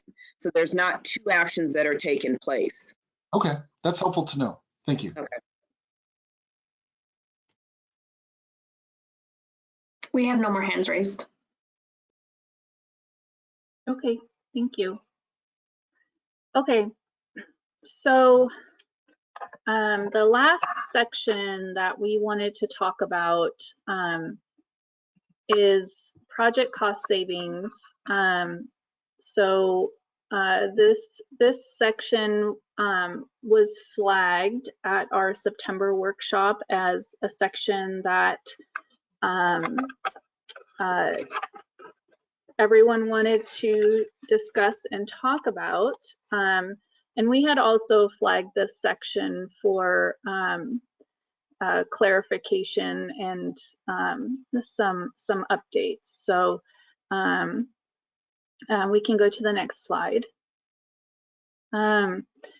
So we're proposing some language updates and clarifications for this section. And now that projects are completed or nearing completion, we're seeing some agencies realize project cost savings. So just given the questions and the explanations needed for the current policy, we really felt like we could expand this section a little bit in terms of improving it.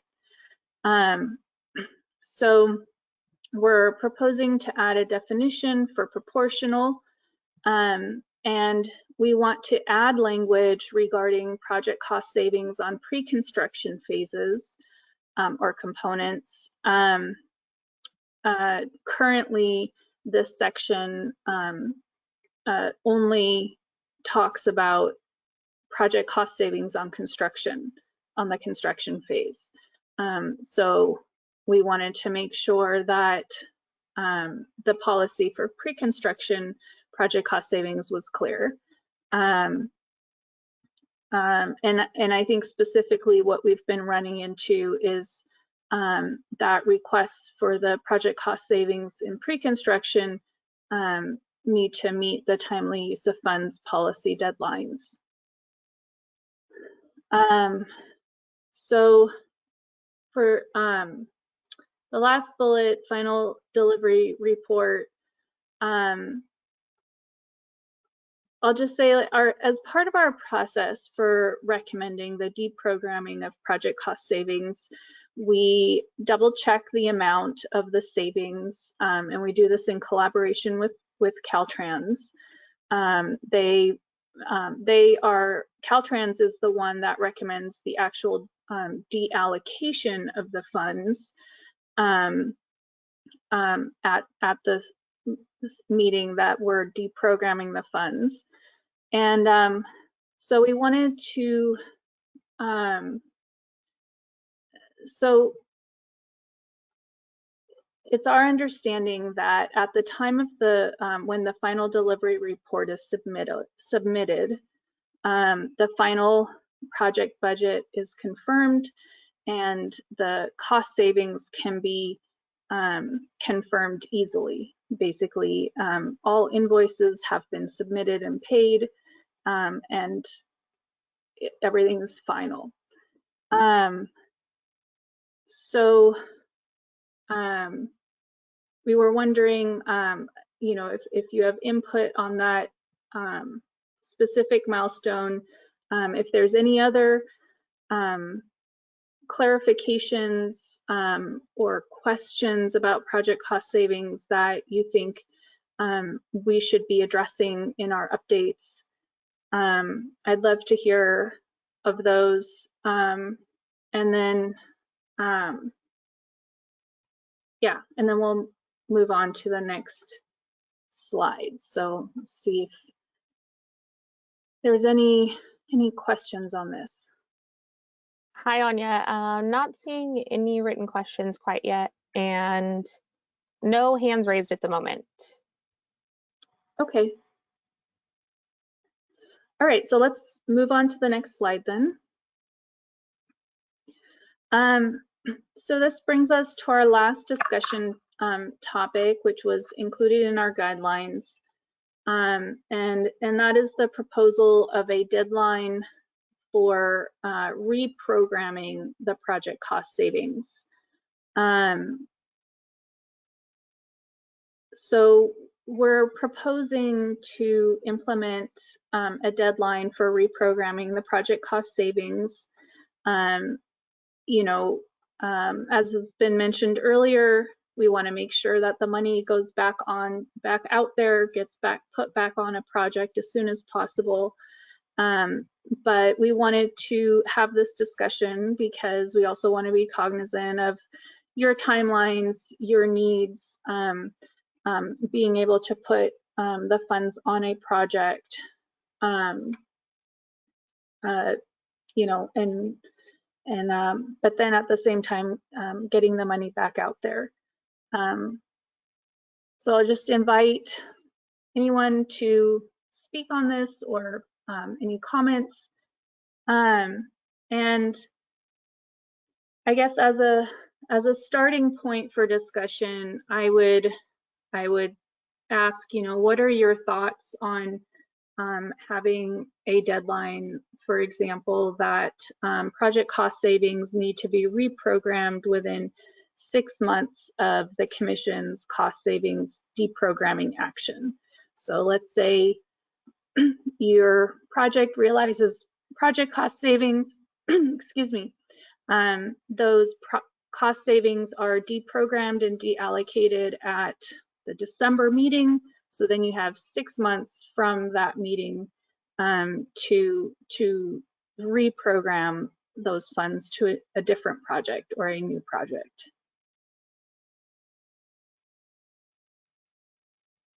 Hi, Anya. No written questions or comments, but I see a hand raised, so I'll pass it to Celeste. Okay, thank you. Thank you, Kayla. So yes, we have Kevin Busey.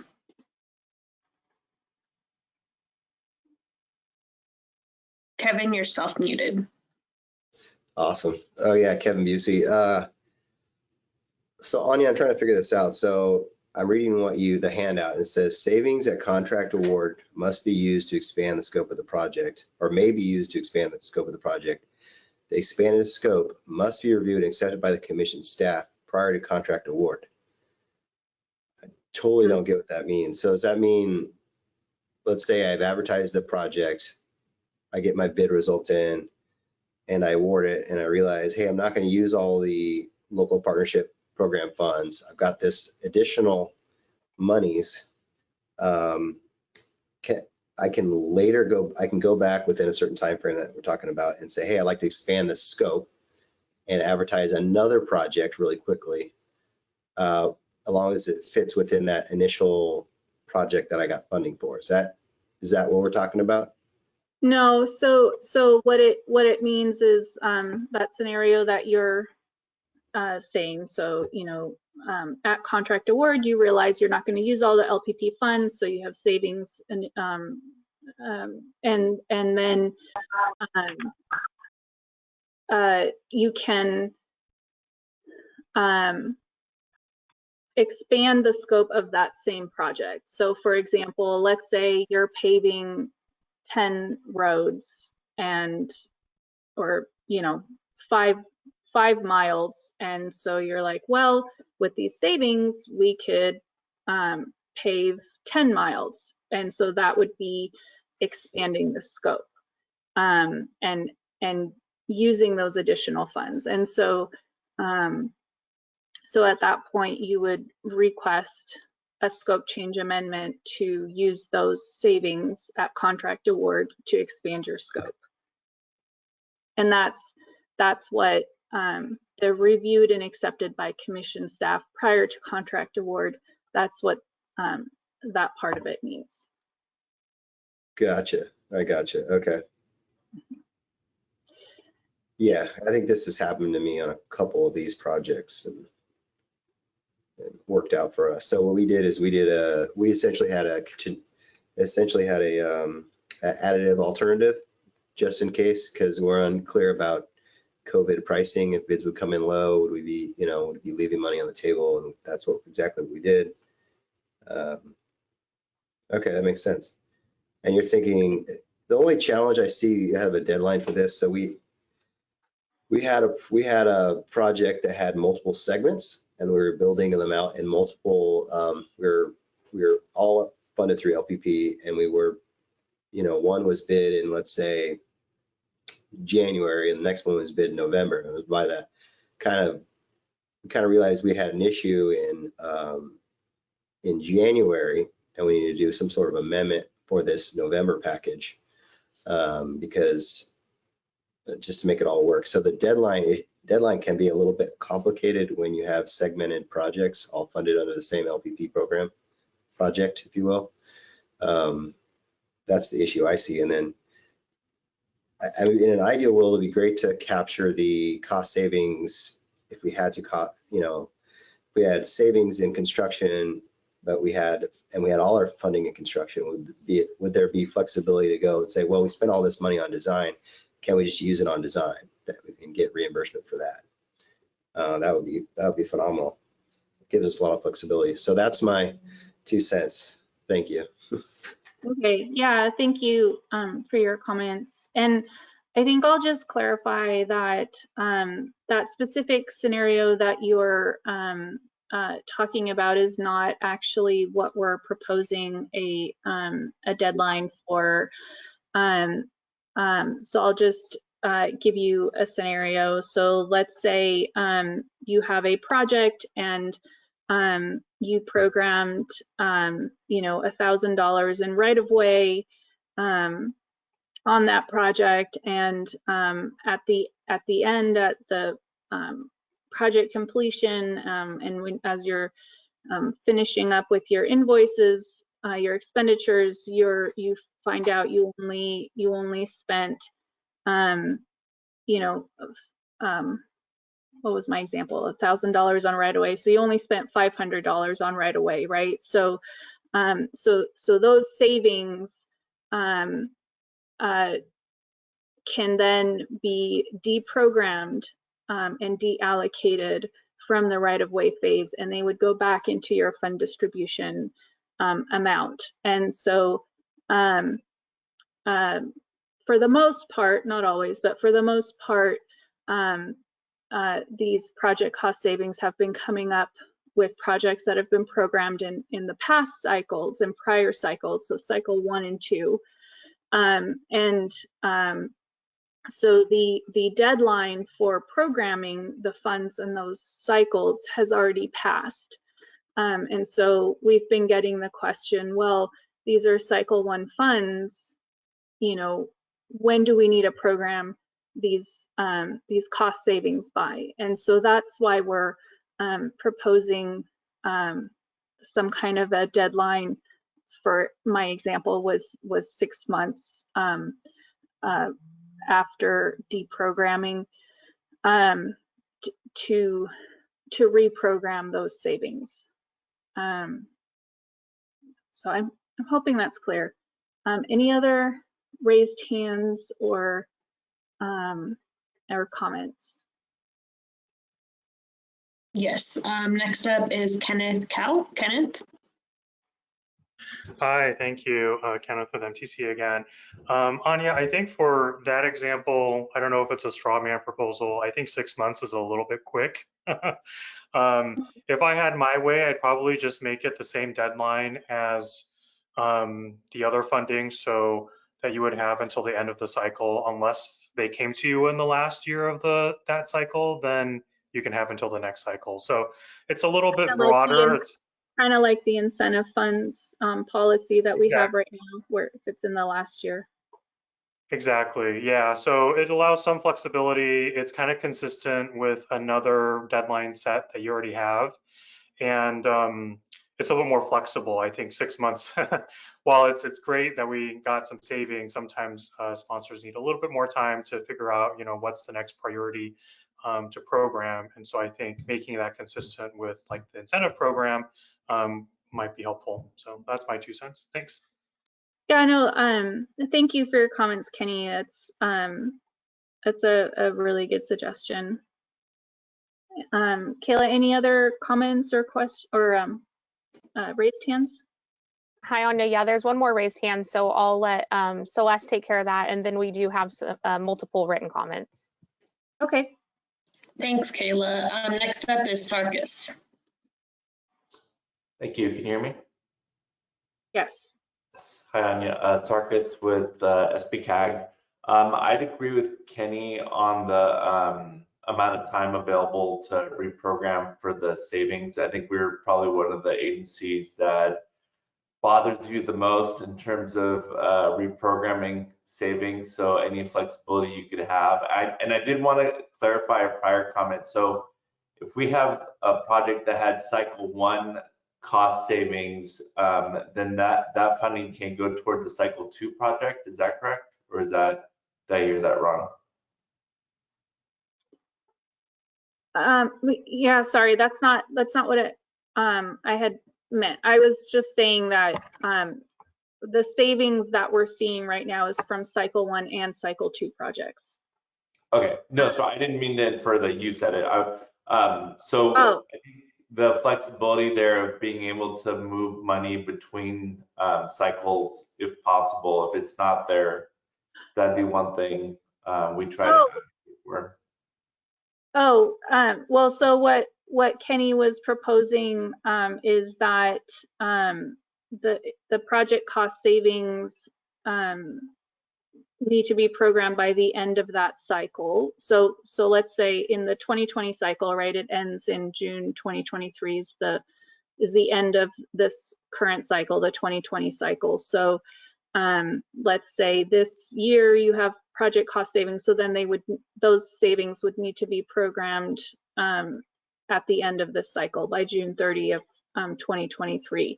But then let's say your project cost savings are realized and deprogrammed in the last year of the cycle, which would be any time between July 2022 and June 30, 2023, right, which is that last fiscal year. If the project cost savings were to be realized in that last fiscal year, then you would have until the next cycle to reprogram those funds. I believe that's what Kenny was proposing. Yeah. Yeah, we would support that, giving that opportunity to go between like a cycle A and a cycle B to reprogram. But we've definitely also appreciated the flexibility the commission staff has provided with the formula funding. So thank you for that. Okay, thank you, Sarkis. That's it for the raise hands, Anya. Okay, thanks, Celeste. Kayla, do you want to move on to the written comments? Yeah, so first I'll just start with, since the topic is fresh, we received several comments of support for Kenny's proposal. So I'll just read a few of them before I get into the other questions. Jose Luis stated that SACOG supports flexibility. He doesn't quite know what would be a reasonable flexible time frame, but they do support it. Let's see, Kevin Busey also said that he agrees with the end of cycle comment. Donna Lee says that BART supports Kenny's recommendation. 6 months may not be sufficient time and more flexibility would be appreciated. And then Patricia Chen did say, I support giving the 12 months to reprogram. Okay. So just some comments of support. And then I will move on now to a couple of questions that we received. So the first one is from Rachel Morconi. Instead of prior to contract award, could we modify that to before contract change order? Okay. So I'll be honest, I don't if you can explain the difference to me, Rachel, that would be helpful. Her hand is raised. I'll go ahead and unmute her, Celeste, so that she can elaborate. Thank you. Okay, thank you. Go ahead, Rachel. Hey guys, can you hear me? Yes. I moved over to my computer. So essentially we might award, or a project sponsor might award a contract to somebody, and then you don't realize that you have the cost savings until you get a little farther into the project. And then you might say, hey, we could, increase the scope of this project a little bit more. Maybe we add more, pedestrian RFPs or something else to the project. And so that would happen as a change order, not as a contract award step. So it's just the language in that, I think it was section 15A at the beginning was a little confusing because you might not actually realize those savings until after you've actually awarded a contract. And right now you have it set that the CTC staff has to approve the change before you award a contract. And so if you instead just change that to say before a contract change order or some other modification to the contract happens, that would just clean it up a little bit. Oh, And I might be using the wrong term also. I don't know the contract change order's the right one, but it usually happens after you've already awarded the contract. Oh, right. So you're saying that the savings in that paragraph in that scenario would sometimes or most likely be realized after the contract has already been awarded. Is that could correct? potentially happen sometimes. Mm-hmm. Oh, okay. Or we don't want to delay the bid award because we want to get the project going. Maybe there's environmental reasons, you know, like maybe we have to get the trees down before birds start nesting or whatever. And we just want to go quickly on that piece and then deal with modifying the scope kind of as a secondary thing. Okay, yeah, no, thank you for pointing that out. An idea. Consider that. Yeah, thank you. And since I'm unmuted, I might as well just read my second comment, which was related to what we were just talking about, because these, of course, were written in different times. I would just agree that having at least 12 months would work better with our programming cycle. And then I am concerned if like project cost savings were like $3,000 that we would have to reprogram those immediately. And again, it would be really helpful to just have the option to roll over really tiny cost savings to the next cycle instead of having to program them right away. And if it was a construction project that maybe is a 3-year construction timeframe, it might even be 2 cycles from now before we'd have realized all the cost savings and be ready to reprogram them. So I'd be concerned about setting really tight deadlines, but I don't know, just knowing that it might, you know, Kenny's suggestion to have it by the end of the fiscal year of the current cycle won't always work out for certain projects. So I think he was suggesting that it be by the end of the programming cycle. And yeah, okay. Okay, yeah, no, thank you for your comments on that. Kayla, do we have more comments or other raised hands? Yeah, so just one more written question right now. This is from Jenny Chan. For agencies that provide more than a 50% match, can we consider allowing agencies to readjust the share to 50-50 at the last invoice? This could be a mechanism to utilize any project savings quickly and without too much administrative effort. Okay. Thank you for that comment. That's it for written comments or questions, and I'm not seeing any hands raised at the moment. Okay. So let's move on to the next slide. So this is all that we had prepared to talk about at this workshop today. We still have some time left, so I would just invite any closing comments from anyone or questions. If there are other topics in the guidelines that you want to discuss at a future workshop, we'd be happy to hear about those. And then I'll just also say that reiterate what Christine had said earlier in the workshop, that we'll be staying on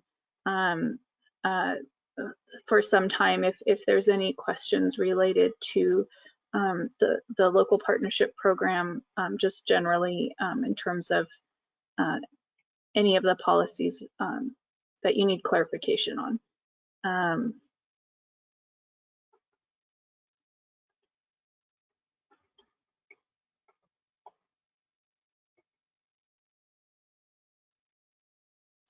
So not seeing any raised hands or comments, is that correct?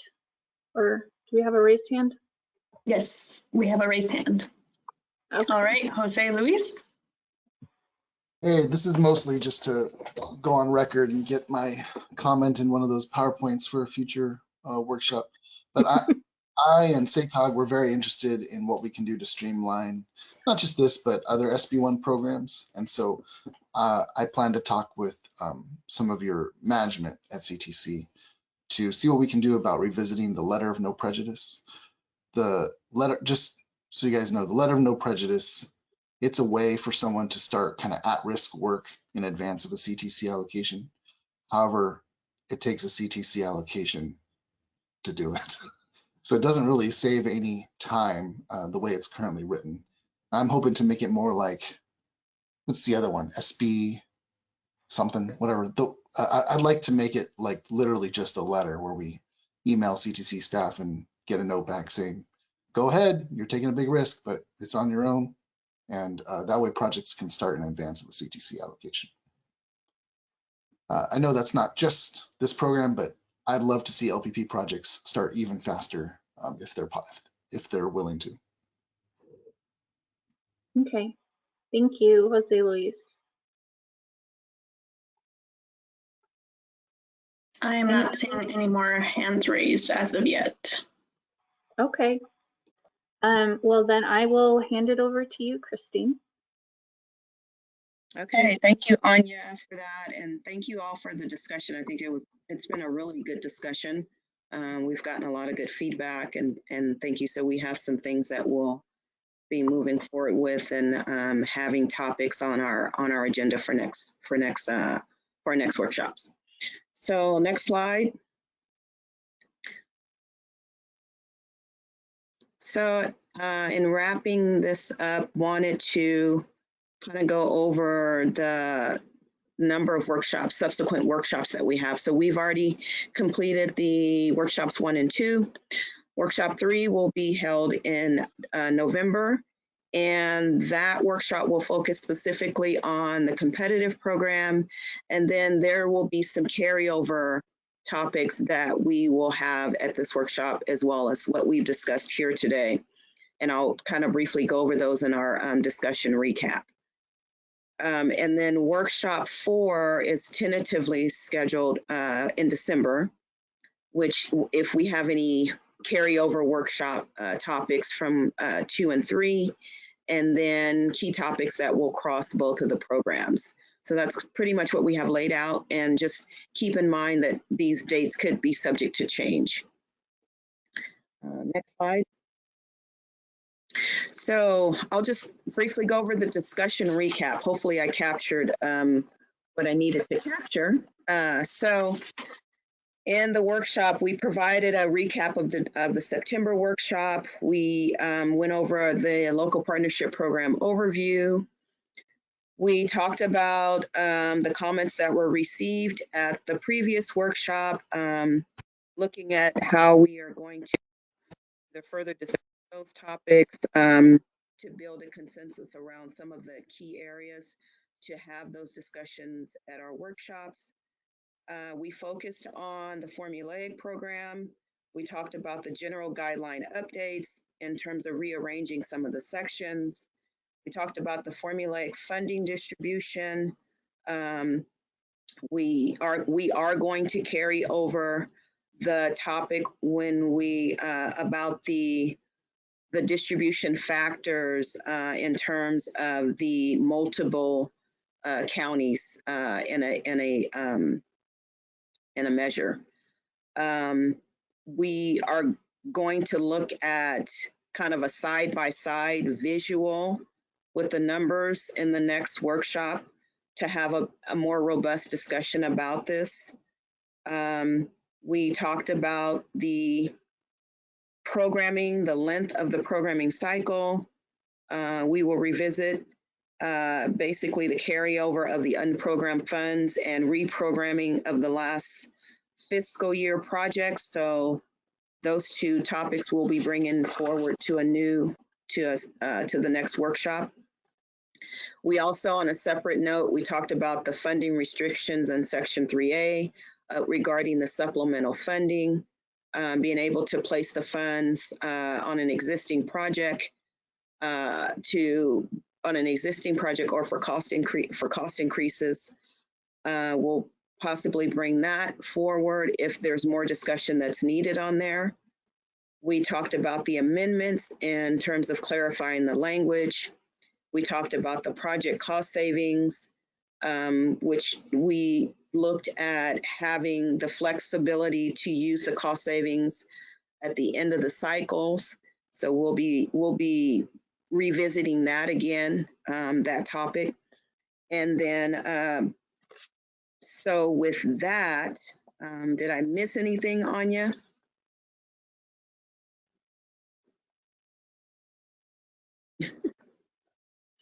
No, I don't think so. Okay. Yeah. Okay.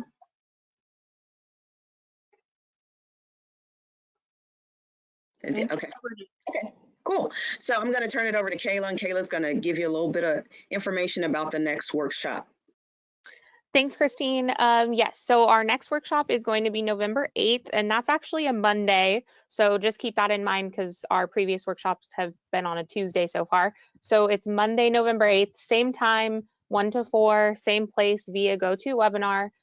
We will be sending out the save the date announcement in the next week or so for the November SB1 workshop. So that will actually contain registration information for the next LPP workshop, but also the trade corridors workshop and congested corridors, excuse me. So all 3 of those workshops in November, that save the date will have the registration information on in case you're interested in the other ones besides LPP.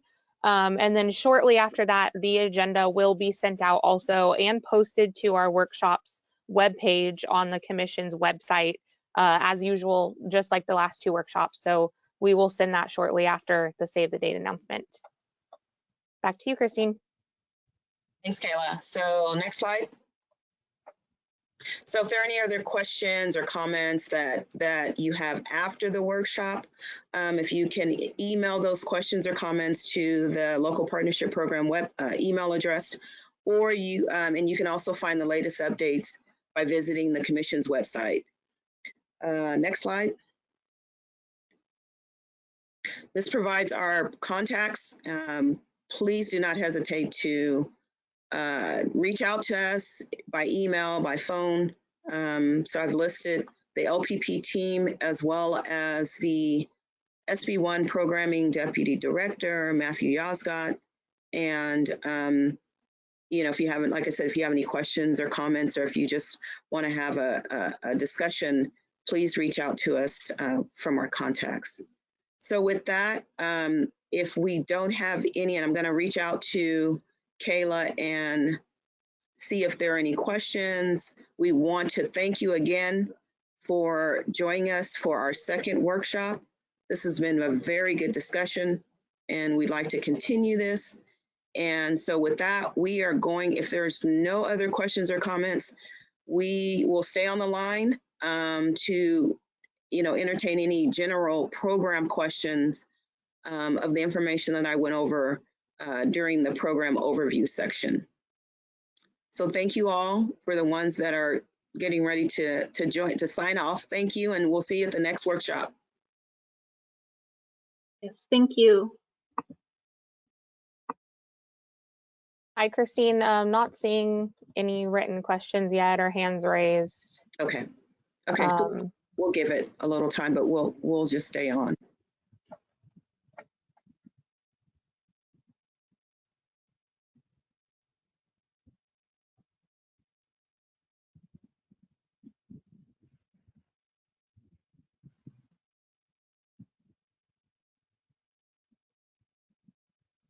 Paul Krupka said, thank you so much. And Kenny Cow said, thank you.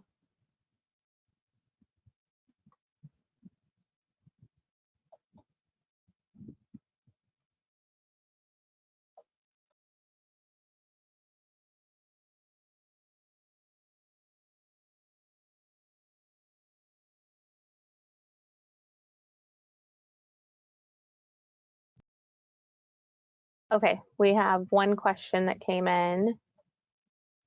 So this is from Eve, and they asked question about the contract award period. We really need 12 months due to pandemic still going on, staff shortage and supply chain issues. I don't, Eve, if you're still there, maybe you can come off of, if you can raise your hand, maybe you can clarify your question. It says, understand it reverted back to 6 months in June. So Eve, if you can raise your hand, we can take you off mute. Okay, there they are. Okay, Eve, you're self-muted, so you should be able to speak once you unmute on your end. Okay. Hey, Christine. Hey, Anya. Question that we had on our end, you know, the whole thing about we have to award a contract 6 months after the allocation is approved at the CTC meeting. And so I understand that, you know, before when the last year we had 12 months because of the pandemic and all that, and that has reverted back to 6 months. And we feel like we still need the 12 months because, you know, of all the reasons I cited, we're still having shortages. We're still having things moving really slowly, bids coming in very slowly, that kind of thing. And then everybody's panicking about the global supply chain issues now. So just wondering, I know that we can ask for an extension at the end of the 6 months if we don't make it, right? But is it possible to keep the policy at 12 months? So I think you're referring to the timely use of, or the interim timely use of funds policy, and that was not an LPP policy directly. It was just a commission-wide policy that affected all of our programs. So there has not been renewed. So it expired at the June, you know, at the end of June, like you said. I don't know, Christine, have you heard anything else? So I would say, Eve, I think that when in terms of the 6 month timely use of funds that's currently in the guidelines. So I would say if there are projects that specifically are in those situations to where the agency knows that they're going to need additional time up to 12 months, that can be requested prior to, we can, you know, even if you know that before you even allocate, we can have that discussion to where we can kind of add that into, we can put that request into your allocation request to allow you up to 12 months to award that contract. So if you know that prior to you coming to an allocation, to get an allocation, then we can talk about that. Okay, yeah, that would be very helpful. Thanks to have that option. Yeah, that would be a great option to have.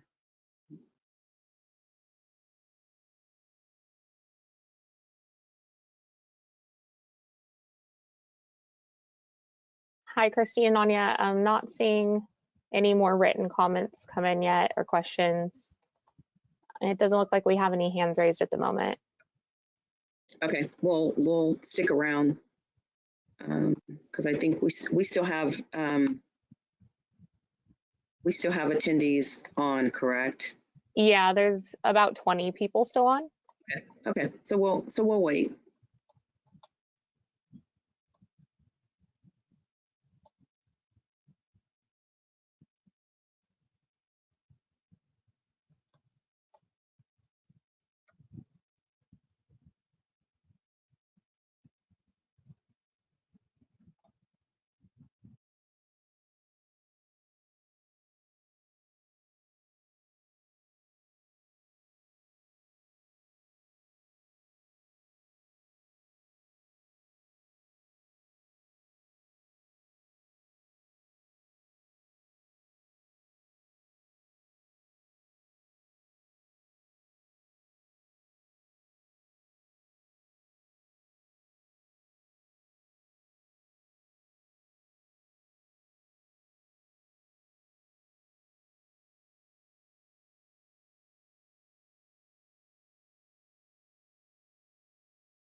So we're going to give it another few minutes, and if we don't receive any questions or comments, we're going to go ahead and conclude the workshop. So we'll give it a few more minutes.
Okay, well, seeing no comments or no raised hands, we're going to go ahead and end the workshop. And so thank you all for joining us, and we will see you at the next workshop in November. Thank you so much.